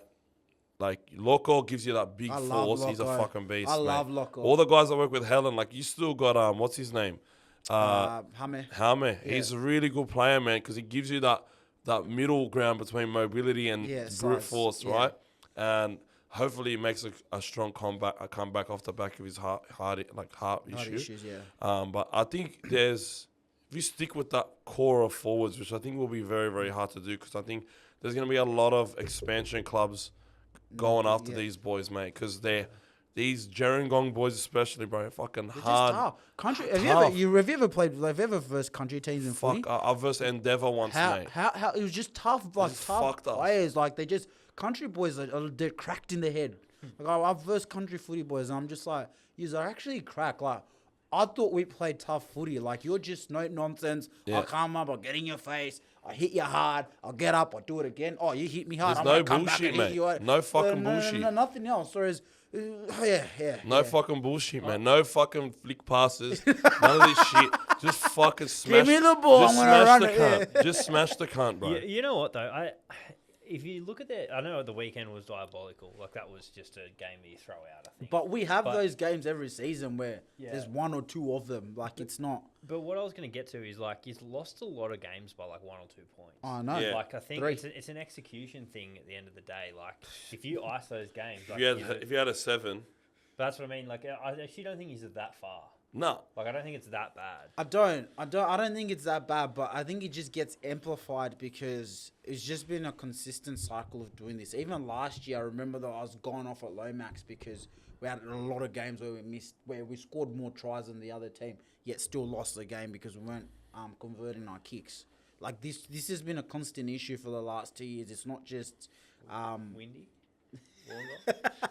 Yeah. No, we had a good record of Wollongong. That's why. Is that why they call it Win Stadium? Nah, Because it's windy. Wollongong. They should call it Lose Stadium because you always fucking What do you lose mean, when you bro? play there. We're good at win. Except when you verse us. I'm not having that. When you verse us at Nah, win. but we barely verse Let's you. lose. Most of the times it's a cog roll when we verse Because you. it's actually like the craziest losses that they had. Like I remember we had to get an exemption because we had like 15 players available. We had to get an exemption and they lost to us with Carl Olawap and Josh Reynolds in the halves. Wow. Good throwbacks, mate. But Yeah, I just want to say one thing about the Dolphins because we've been harping on about the Dragons, and I'll bring up Tavita Pangai Jr. again. He said he didn't want to play anywhere where he didn't want to listen to halfbacks anymore. And, mate, he should have been listening to Isaiah Katoa because that bloke has the trust of his whole team.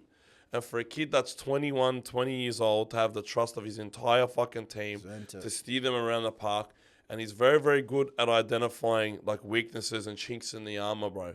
And I think he done His hands are so good as well. His defense is really good, but he is the leader of that team, and there's no questions about it. And I'm just so impressed with the kid that took an entire team, new franchise by the balls. He said, boys, this is my team. You boys follow me. And what he did on that right side of what he did on his right side, your left side with Damien Cook was just, the thing that he's really good at, he's asking the defense questions, bro. And if you come up with an answer, he'll ask you another one, a different way, different question, mate. He's like that really invasive reporter that wants an answer out of you, and he's going to ask you the same question 7 different ways. It's all on you, bro. I was going to say, Coops made a very good point a couple of weeks ago about Isaiah Katoa, and he said it's all in good now, but he's going to get better because he's still in the phase of his career when there's not a lot of footage on him, where teams don't know how to set up or can't interpret how he's going to do because he hasn't played a lot of football yet. But what you're going to see is how good he really is once there's maybe 100 games of footage where coaches can go, all right, this is how he typically likes to run his block shapes. We either go outside, inside, like whatever it is. Like he's got levers to go, man. And like it's even Cleary, like when you think back at Cleary at like 2021 and then you look at where Cleary has gotten to now as well, and he's older age. He's not even old. He's still... Mate, I'm the biggest Nathan fan in the world. I think Isaiah's maybe better at the same age. Yeah? How old was he when he scored the hat-trick against... Was it 3 or 4 against the Warriors? I can't remember. It would have been... I don't know how old he was. He probably would have been 2017, 2018. How old would he have been there? He debuted in 2016. Yeah. He would have been... At So 18, so he would have been 19. He would have been 20 years old. Yeah. I think Katoa's game's a lot more matured than Nathan's was at the same age. He's got a better running game, in my opinion. Yeah. I think Nathan's running game back then was a bit better, but Isaiah's defense is better. His kicking. Nathan's always been pretty good defensively. Yeah, but Isaiah's more than pretty good. He's got like Andrew Johns level defense as a half. Like he's fucking like strange. You know, those two defensively for their ages are like, I've never seen players that amazing, like that are in the halves that young and can defend. Like I always give a pass to guys like Blaze, Galvin, Matty Burton when he was young. You know what I mean? You need to develop that like skill fuck, set. you gotta learn how to defend. You gotta get some meat on your bones, mate. Mitch Moses and Luke Brooks couldn't tackle fucking my Taita when they were fucking coming into the league. But now Mitch and Luke have turned into pretty damn good defenders because they got to get that perception, the awareness. They got to get some meat on their bones, work on their technique. The Dogs now are just sending kick out to Mitch Woods 20 times a training session so that he can. That's what they're doing, but that's what they're doing because they want. They got to get used to it. I'm just having. I thought him.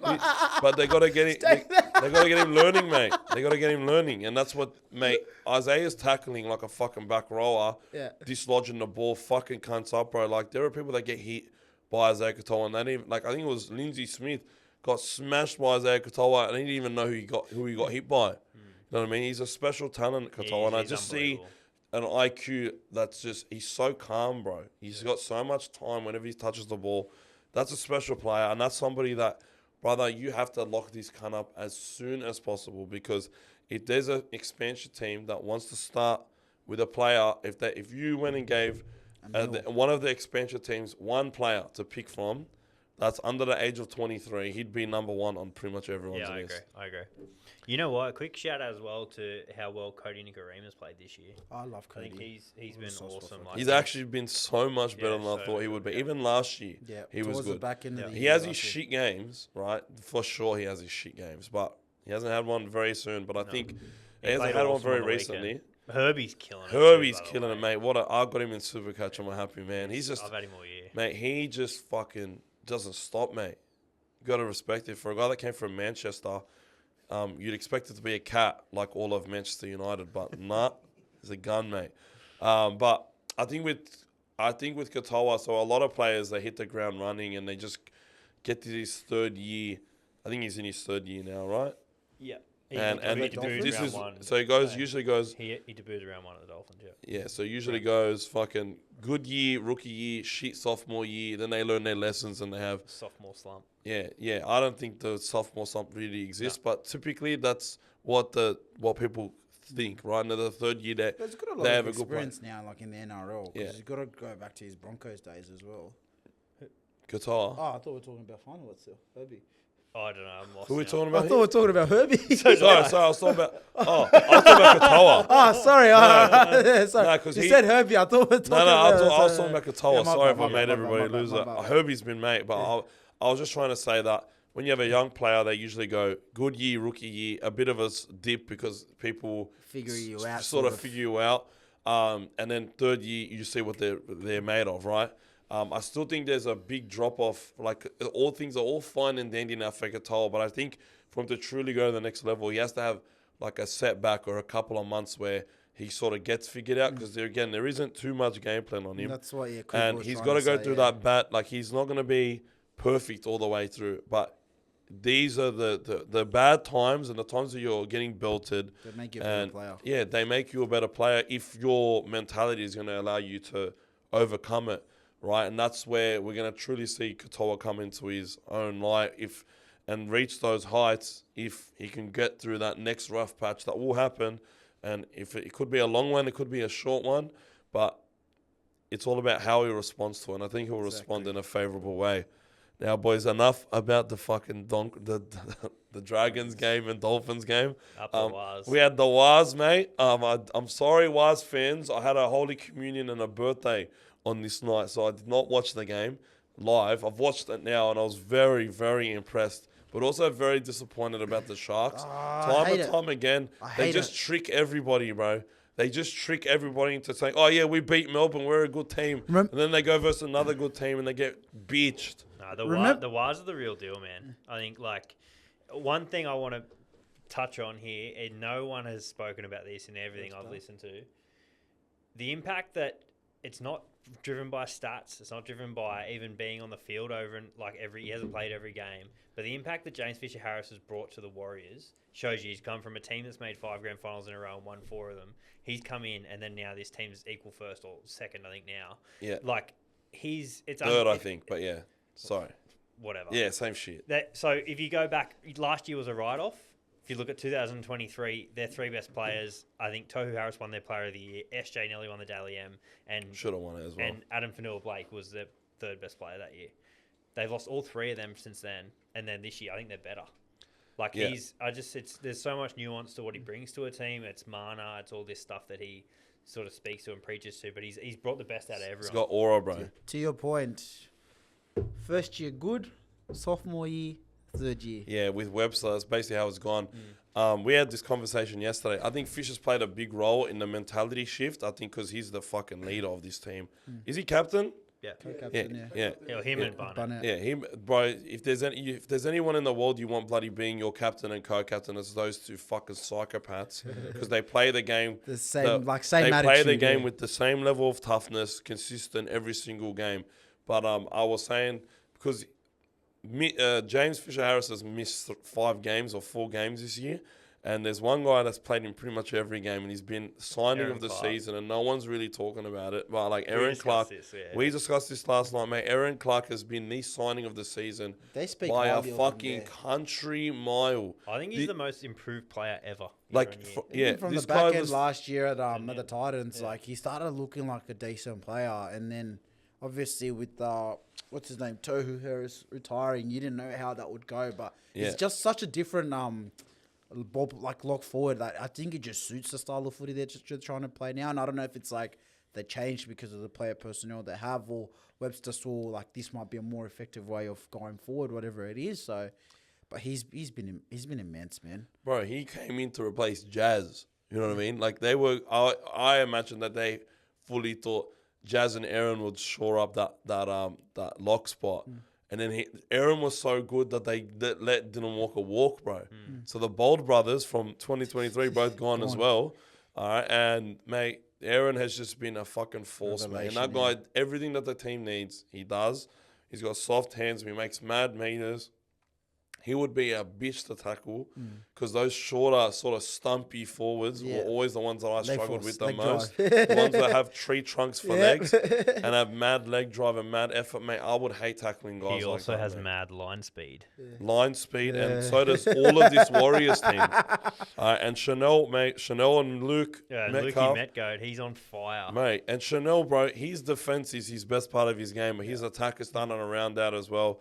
But big shout out to Big Demetric, bro. Demetric Valmaoga, I think that's how my barber told me I've to had you say it. since round 1 in Supercoach Demetric too. I actually traded him away like two weeks I've never played ago. him once, I don't think. I had to play him during that Origin break, but he was amazing, and that was a breakout game for him. We've seen Halasima have few breakouts. Honestly, I think Halasima's breakout game was his debut against us because he was a force, and mate, Halasima, Demetric Valmaoga, they're both going to be very, very, very good players, and that was his breakout, like official breakout, and it was great to watch, bro. Because Where did their coach come from again? the Panthers, mate. Yeah, you know who else came from the Panthers? Trent Barrett. So you get your bloody eggs, and you get your good eggs, and you get your I bad want to eggs. let you talk along Trent Barrett. He's a good guy. Great drinker. Do you know what I was gonna say? With the Warriors, man. Like I think, wait, was I gonna say? No, the Sharks. Is what I was gonna say. Yeah, the Sharks. To your point about the Sharks for everyone, I'm done being fooled. I remember the last time I came here, I said the Sharks are pretenders. This was after they beat Melbourne, and just all convinced me you're being delusional. They've fixed it up this year. I was like, all right, I see the light. I'll give it a chance. And lo and behold, 3 or 4 weeks later, Yeah, I think they when they lost Ito, because I'm pretty sure he went off the field after he scored. ridiculous, man. And bro, he is an amazing That's player. ridiculous.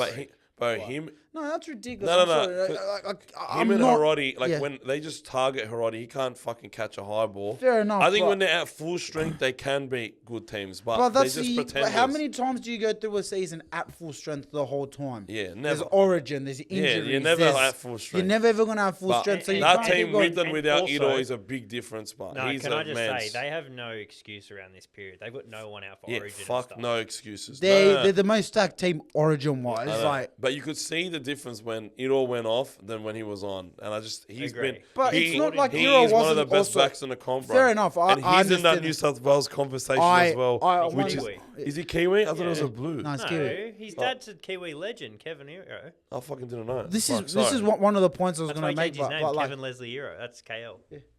His name's Kevin Leslie. KL Hero, yes. Fuck, sorry, But- I thought it was a blue for a second. but with Ito, right? He hasn't been playing anyway that's right. before. Like, what's his I only? could have sworn he was. I was having No, this he's a Kiwi. conversation 100% with a someone. Kiwi. Yeah, 100% a okay. Kiwi. This is only his second or third game, whatever it is. He's come back. He was out a couple of weeks ago. You beat Melbourne, I'm pretty sure, without Ito. So I'm not going to sit here and Yeah, listen facts. to. I get it. I'm not going to sit here and listen to. Yeah, and no. also, if you want to be a genuine Euro- top 4 Euro played contender, against But Melbourne. they, Euro played against Melbourne. my bad. but they're cats. Huh? They're cats. They cats. Like, you can't say you want to be top 4. You're legit. You're someone who should take seriously as a contender, and all it takes is one player to Yeah. fall out. Like, and he's not a spine player. Because That's they the were other thing. full strength Because against you us guys and are, lost. you guys have won without Critter. As much as what I say, yes, the stats Not favor this one year, side. but But you've done it without Critter. You've Not won this without season. Burton. You've won without Yeah. Burton. You've won without kick Kick out. out, one without Carraz. You've won without Carraz. Like there's so many Preston, players in your team. Tupanua. There's so many players in your team that I can mention that you've won without, Yeah. and then we're gonna sit here and That's say the about the difference, Sharks. Bob. That's That's the the thing. difference, yeah. We can't say you're legitimate. You're legitimately a good team. Remember Penrith? Let's use Penrith in the dominant era. How many times were we like, Penrith? How many times we use? Oh well, you know, They got Penrith gutted a rid of- million times, Yeah. bro. They got gutted a million times and still won. Yeah. That's how Oh well, you amazing know, I they don't were. think if Penrith can do it this year because they lost Appy Coruscant. Well, then Who they fucking did it, cares? and then 4 they years lost. later, they can't do it again. Yeah. I don't think they can do it. They lost 3 or 4 key players. Yeah, I think they're. They're the only they can only sleep in their own bed, mate. When the pillow's cold, that Sharks team. I think their spine's been a little bit underwhelming this year. Like when. What do you mean? Will Kennedy was Will leading Kennedy, there. Will Kennedy. Fuck me, I'm there's Will definitely Kennedy. not someone who is going to sit here and bag players, but when they were talking about Robson being out and we were talking about Blake Brayley, I was like, what? No, Like, he's a good player. He's good, but Yeah. like, Not in that there's conversation. 6 players better than him in Yeah, my opinion. Egan. New South Wales. Wait, Egan, Appy. Mitch Kenny. Nah, I'm taking Blake Brady over that cunt all day, every day. way. You want someone to lean line speed? Mitch Kenny. Fucking, yeah, fucking. He The only, mate, He's- fuck Mitch Kenny. I think he's, got 3 rings. yeah, I don't care. But Sonny yeah. Luke would have done better, bro. No, Sonny Luke. don't. You can have him. I don't want Mitch Kenny. I want. Love you, Sonny. I'd rather fucking a Reggie play than Mitch Kenny on my team, bro. Damien Cook or Mitch? Ooh, that's the That toughest. is I'm going not- Damo. No, hang on. We're not I'm dealing going- with Mitch Kenny's form here. Mitch Kenny's got 3 rings and he brushed Flaxy, so he's Don't care. stands Don't care. tall brushed in Flaxy? Anyone, He stands tall in my books. any other players are allowed to brush Flaxy, but not that cunt. fucking easiest hooker role to play. Cuz just fucking tackle and pass, Hang on. mate. No way. He leads the line speed. He bashes Just blokes in tackle the and middle. pass, mate.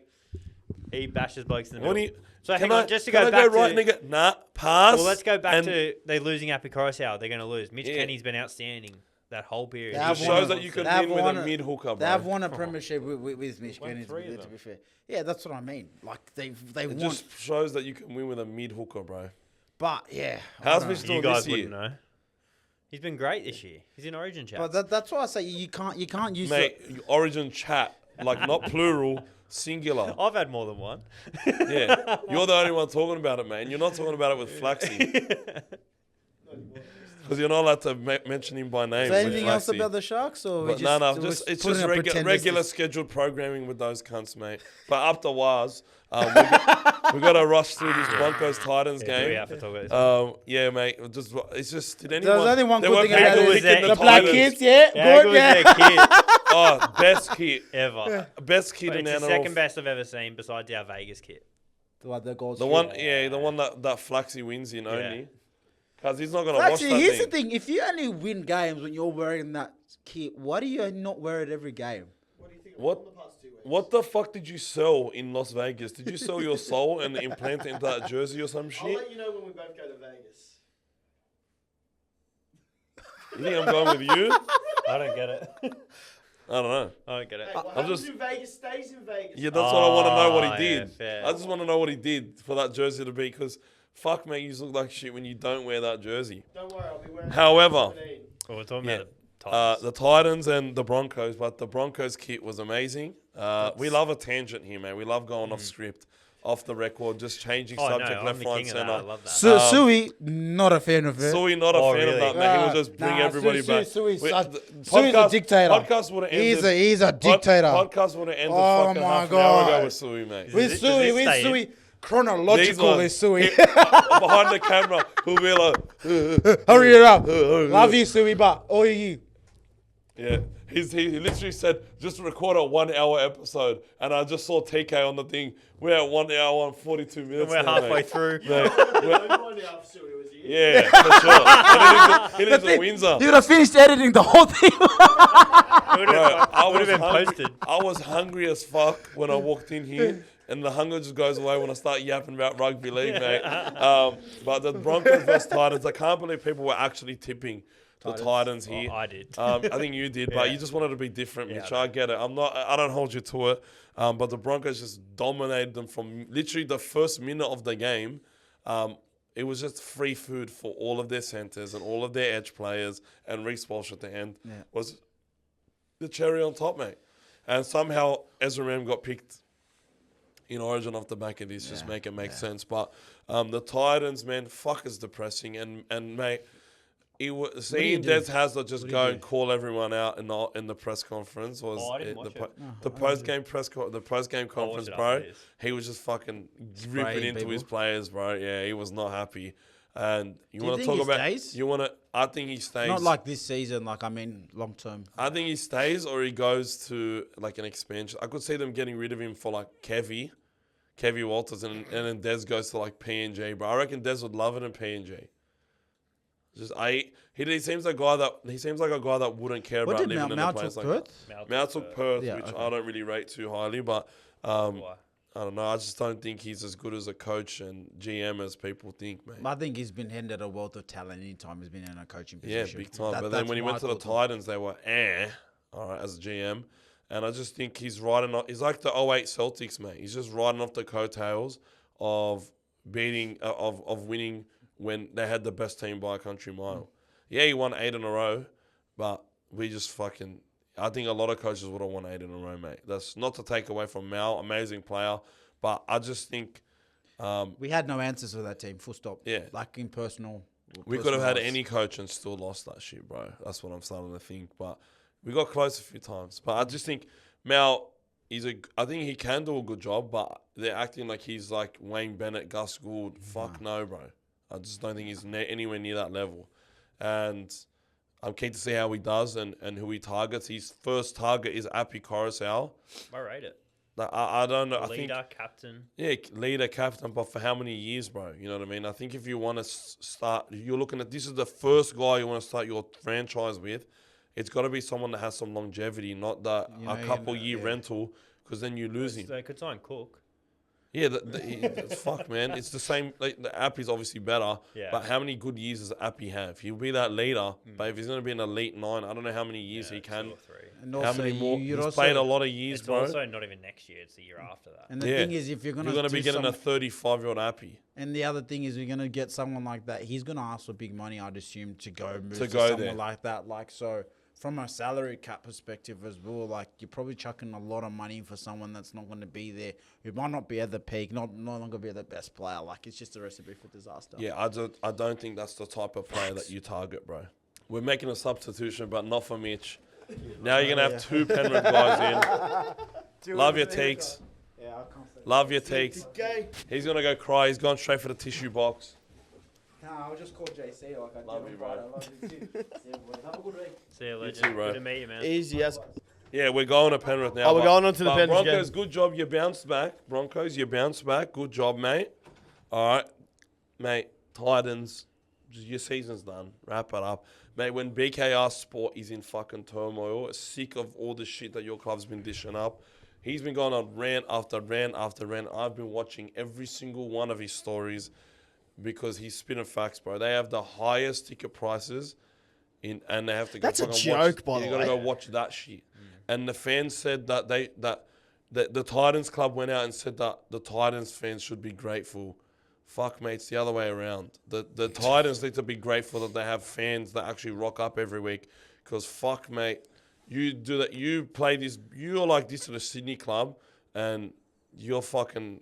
Mate, look at the backlash Adam O'Brien got as soon as when he blamed their club. Which is, it's just dumb as fuck. So dumb.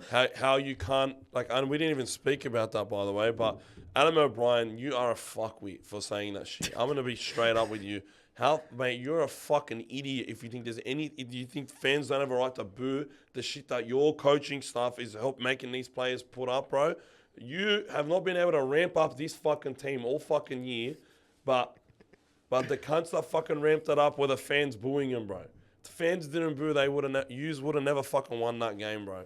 I say that with complete certainty. I 100% agree. And the Titans club to fucking go out there and say that the fans should be grateful is just complete bullshit. Fans should be grateful. How long have they been in the comp for, and how many 2007, and how many seasons have they made finals? I think 3 or 4. They haven't even made a grand final. They were 1 game off, or weren't they, against the Roosters? But that is ridiculous from a club perspective. This is a club that is struggling to get talent to go there anyway. They have a coach that is probably on the fence or getting on the close to chopping block, He's yeah. on the chopping block. He's getting ready to be sacked. And yeah, you're telling you that is a joke. We live in a world where Des Hasler might get the chop before Adam O'Brien, man. Which Make is- it make sense. Insane. As you can tell, Mitch, I got no problems calling out bullshit and idiocy, mate. I don't give a shit. If Adam O'Brien doesn't like me, it's probably a good thing. Anyways, fucking where are we at? Raiders v Souths, mate. Fuck the NRL Scriptwriters were cooking this week. And when 319 games, Josh Papali'i, number one most capped Raider of all time. He had a mad service from all of the Canberra NPC fans that are all paid actors, but they all showed up in numbers to get their paychecks this week at Canberra. And how good was it? They went down 14-0. Usually it's them going up, big points and fading, but the Raiders did the complete opposite. They made the comeback against South Sydney. Very undermanned, to be honest, but Congrats, Big Papa. Big Papa gets not one but two meat pies, brother. He gets his goal kick, and you wouldn't have wanted that game to end any other way. Shout out to Big Papa, bro. If that was the way he retired, that's storybook. It's Yeah. storybook ending. And it's actually sad that he's not contracted to next year, and he probably will be wearing the colours of another team or retiring because No, he won't wear it. I think he'll stay if he plays on. yeah, but I don't. Apparently, and I saw Blake Austin talking about it. It seems like they don't want him to stay on. They don't want to sign him on another deal. That's I a don't think joke. Ricky does that. I think he either retires or Ricky gives him a 1 year deal. Yeah, Because given Ricky- I would give him unlimited 1 year deals until he wants to hang up the boots because he's still a productive player. How old And is he? I don't know, but he's still productive at I think whatever I think age he's he's at. only like 32. Yeah. Yeah, nah, definitely keep it. But Especially he's if been he's playing for a long time, and he's played in like a lot of Origin series as well. Ooh, Yeah. that's close. Played in a lot of Origin series as well. So, but he's a champion player, bro. I fucking love him, and man, he's been a really, really good person to have in the game for all of these 319 games, bro. And I've never heard bad noise about him. He's always seemed to be a really good bloke, and No, he's a great man. Hits a good golf ball too. really, he's not doesn't have a Charles Barkley golf swing. No, That's good. He hits it good, and you'd think like someone his size would hit like big, high, like long hooks. Hits like little fades, little like just dinks him up there. He's good. He's the Happy Gilmore of Happy Canberra, Gil- mate. Oh, wait, I guess not because he's not hitting long balls. But Yeah. I don't know. I fucking lick about golf. My golf knowledge history comes from Happy Gilmore, mate. So Should and watch the sequel coming out. and Happy Gilmore too, of course. But it was a great game. Look, South Sydney, Kalamatangi was great. Got a meat pie. Honestly, Latrell Mitchell looked good at times as well. I just saw that they just Walker got injured again. yeah, Walker's been injured again. It's something different this time, groin. So I think he's gone calf, hamstring, groin or some shit this year. But he's getting up there in age, man. That's and what like when people like were saying, oh, but he didn't play NRL till he was 26. But he's still lived 26 years. and he Like, was that- still playing. Yeah, he was still playing footy. He just Yeah. wasn't playing it. Like I get it. He's been. He hasn't had many injuries leading up to now, but you're starting to see, unfortunately, we're seeing a champion player get hurt in the twilight of his career. Yeah, and then we're like, they're sort of rushing him back, and he's probably rushing himself back because the team needs him out there. And they look better when he's out there, bro. But of course. and he had a pretty nice border AJ who's just racking up the tries now, getting very, very close to Ken Irvine. But man, I just think Souths, bro, these are the teams that they're gonna struggle to beat. They look like they were started off really well and they were doing a good job at the start, but then just fell off a cliff because the middles just outworked them. They started to do well out wide as well, and they just don't have the quality right now in their roster to compete with the teams in the top four right now, in my opinion. But we saw Savelio Tamale get injured as well. They're saying knee or ankle injury. I heard ACL was ruled out, but it was like maybe an MCL, Yeah. which is like really good. From what Ricky said in the press conference, his knee cap got displaced. It's like a 2-3 month potentially sideline stint. So he It's had, not he had season- a patella, like dislocated patella pretty much. Yeah, which is Which is going to be rough. but so. it's better than an ACL, which Yeah. is like the biggest fear. So And yeah, ACL, like, because you have the long-term effects of ACL where it's never the same, whereas patella dislocation, like, you can just it doesn't, not too many negative long-term repercussions. It's not like an ACL. So I've got to trade him out of fantasy right now, but I wish he had speedy recovery. He's a fucking great player. And He's so good. They were apparently going to be entering contract talks to re-sign him till the end of 28. So whether they still go, Well, it'd be interesting too because they've still got Hopewadi as well. yeah. And Albert, man, he had a big injury scare last year with the burn. I don't know how the fuck he returned so quickly from it. But he's a solid player, Albert. And but Canberra, they're a good team, man. And they're just a lot better than I mean, South Sydney were, bro. and they're a lot better than what a lot of other people thought they would Mate, be. they're a massive chance to win on the comp this year. Big time. Massive chance. I reckon them and the Warriors are the real deal. Yep. They're both good teams, man. And then obviously last game of the round, boys.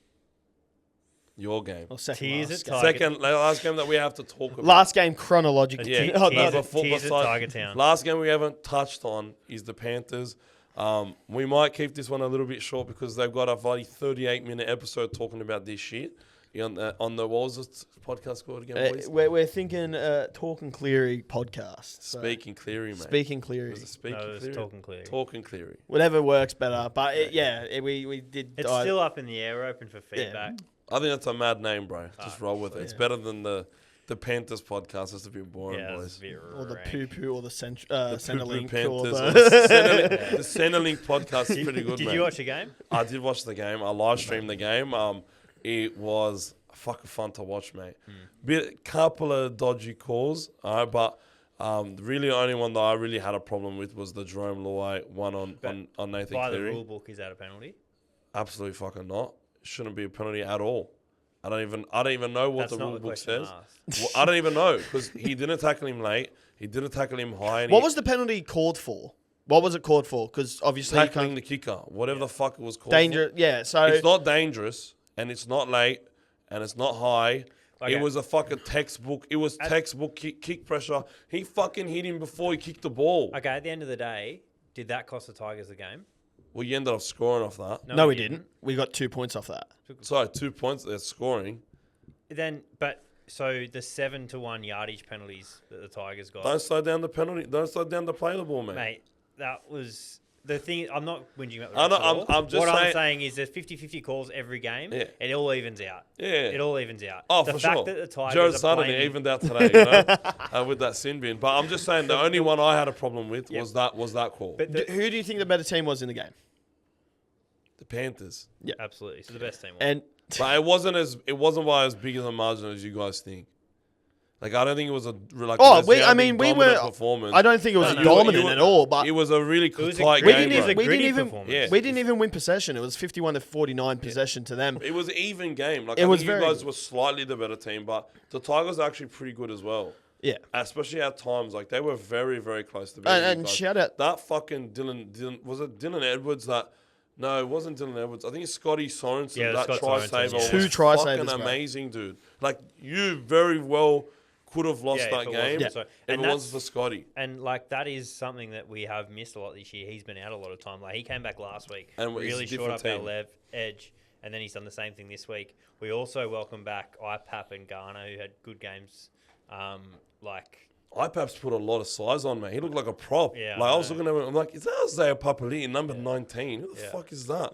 Yeah. He done a really good job, man. Obviously, but Milky scored a hat trick. Yeah. Casey was outstanding. Hey, see, this is what happens when you pass Casey, mate. Come on, bro. We've been talking about, it took him how many games? 10, 11 games Hey, to learn no how to more fucking Casey pass the Slender. Told- ball, brother. Hey, I no said more, this. No This more is- Casey this is- Slender. Now I'm not, this is what happens when he's my last leg for a multi. No more That's why Casey he's done a slander, passing. brother. The rugby league god said, hey, mate, you don't want this fucking hectic Fred like when you always talk shit about you, says you're a hog. That's why he put money on you because he just assumed you were going to hog it, mate. How about you just... He nearly did pass score, it? by the way. He could have scored it he if put his went foot himself. out. Yeah. That would have been a sick try. It would have been a really good try. Yeah, but Skelton actually done a really good job on Bizza, which was he was did. pretty solid, man. He The- fucking flattened Tungo. That was mad. I got to see. say, the intensity was like, Yeah, it it was felt. huge. It felt like a finals game. It Romy did. was there to play. Romy was there to play. He was reading a lot of stuff as well. Yeah. Because there's not many people in the world that know the Penrith attack and Penrith system better than Jerome. Yeah. And just seeing a smile on everyone's face, like it was fucking great for rugby league, bro. Like Bizza just shrugged off Jerome like he was a fly. Yeah. All right. Just get the fuck off me, bro. And Jerome's on the ground fucking smile on his face. Like that's the best man. He was the best man at Yeah. Bizza's Yeah. wedding, mate. Yeah. And then he's just fucking getting him back for his for his shitty wedding speech by shrugging him off like he's fucking like get off Hola, me. peso. Get off me. But I was loving it, dude. It was Chill, like when chill, friends chill. become enemies, and I'm telling you, bro, Salmon, basically the whole Dogs team, the whole Dogs team was just sitting there laughing their ass off watching this game as a neutral, right? Because all the ex-Panthers players and a lot of the Eels players as well, probably all sitting there having a laugh. I think it's going to be one of the great, like, maybe not rivalries, but, like, it'll be a really good game. Usually it is between Panthers and Tigers as anyway, but having that sort of little rivalry between Luai and Cleary and Toa, I think, like, I'm really interested to see how we go against them in a few weeks' time, now that we know what type of intensity they bring, what we will change to sort of be a bit more dominant against them. So yeah, it was a good game, but Tom Jenkins, mate, Leroy Jenkins is what I call him because of the meme. Shout out to Leroy Jenkins. I can't call him Tom, mate. His name is Leroy now forever, and I know one day some cunt's gonna go, you're like, why the fuck do you call him Leroy? His name's Tom, and I'll be like, you poor soul. You poor soul. Don't even know. That's what how you know Leroy you're Jenkins old. is. That's how you know you're getting old, mate. Yeah, I love the way he played. He played with fucking genuine like anger and He's aggression. getting better and better every week. Yeah, He's he had is. a really good Just season. give him the ball, mate. He's And a as- good winger. And as I said on the podcast, like, he's come from Ron Massey. Like, he's come from... Mate, he thought he was a Newcastle. No, I said he's come from Newcastle from... He played Okay, NRL Lee- at Penrith. Yeah, 4 but then 4 he's years come ago. from Yeah, Newcastle so because I was tripping the No, he's fuck from out. Penrith. He's from Because Penrith. he He's from played Penrith. for you like a few years you ago, did eh? not- You found this No. out 2 hours ago. No, I I saw him in a... Did I he told go, him. I've listened to No. our podcast. So He listen probably to our cut it out. podcast, He listen. probably cut it out. when was he at Newcastle? Last 2 years. But he never played. Yeah, he played NRL. Like, did he play a lot? He didn't No. play regularly, right? he played maybe Because I 5 or 6 swear I remember. games. I thought I was Have like, a look. He probably played 6 or 7 because games. he was at you guys like 21, surely. Yeah. 21, 22. Yeah, 21, 22. Right. And then so he was at Newcastle the last couple of years and he came back. Okay. Because I saw him in a Newcastle jersey. I'm like, the fuck this can't play for Newcastle? I was like, I swear he was playing for the. Yeah, he you know what, he played well for us too, but he obviously was behind Taylor May. He was behind, which we can touch on in a second actually. 'Cause he's gone to the Tigers, eh? Yeah, but Taylor May, Critter, like Taruva, like all these guns and the McLean brothers, everyone that was sort of coming Yeah. through. But Went he's to sort of Newcastle for an rounded out that opportunity. spot now, bro. Yeah, he's done well this year. But He's been really Poor he's Alamotti, man. improved. Yeah, but Well- he's... I just don't know where Alamotti will be Alamotti... back. He's just He'll be sometimes you just got to give him a stint in Reggie so they get that hunger back. He'll be back. But yeah, great, good performance from you guys. I think it was a really tight game, really good game. But Mitch, are you saying like surely you don't think that Jerome Luai tackle was a penalty? I'm not saying that it wasn't, but Do you think the I game's better I if that's a penalty? no, but I think if that's what they're going to do to protect the kickers, then so be it. That's the rule. And I think that if the fact that Tigers fans are blaming the whole loss on That's how they are, is bro. it just shows 25 you that minutes to go in But the they game. get dudded a lot. It shows with this shit. it shows you the victim mentality that they have as a club. Yeah. Starting from their top, like Benji blamed in the press conference. I'm so happy you're 20k lighter, Benji, because I love you as a player. That was embarrassing. Yeah, I wouldn't have. I don't think that game was lost due to ref decisions, and I've been telling a lot of Tigers fans that, like, the refereeing was not that bad. Like, there have been that call was fucking diabolical, but overall the refereeing was not that bad, bro. No. It was. I thought it was a fairly ref contest. I actually thought that was Ziggy's best game refereeing because that bunker call was not Ziggy. That bunker call was the fucking bunker, right? But yeah. I got Tom Jenkins' stuff here. He played one game in 2022 for the Panthers. Yeah. 5 in 2023 for the Panthers. 5 in 2024 for Newcastle, and then back at Panthers. Because I remember I was saying, pretty close Yeah, there. I remember doing the Leroy Jenkins thing when I would have been like my second year like live streaming. So I was like, when the fuck did this guy go to Newcastle? And I probably skipped a few Newcastle games last year, but No one will blame you. Wait, what about Taylor May? hey, that's a really good pickup from the Tigers because they fucking need some outside backs badly. And then Stafford Toa, who's probably their best outside back, put on socials that to a rumor that he had re-signed that nothing's official yet. Makes me feel like he might not be wanting to stay there long term and maybe testing the market. So He's been really good this year too. he's been great when he plays, but his injury history is fucking terrible, mate. Like, it's bad. and he constantly gets injured. Even this year, when he's on the field, he's good, bro. And we've seen it from time and time again. He's actually like bitched many other centers, mostly Valentine Holmes, right? So he's got a lot of talent, a lot of end product with him as well.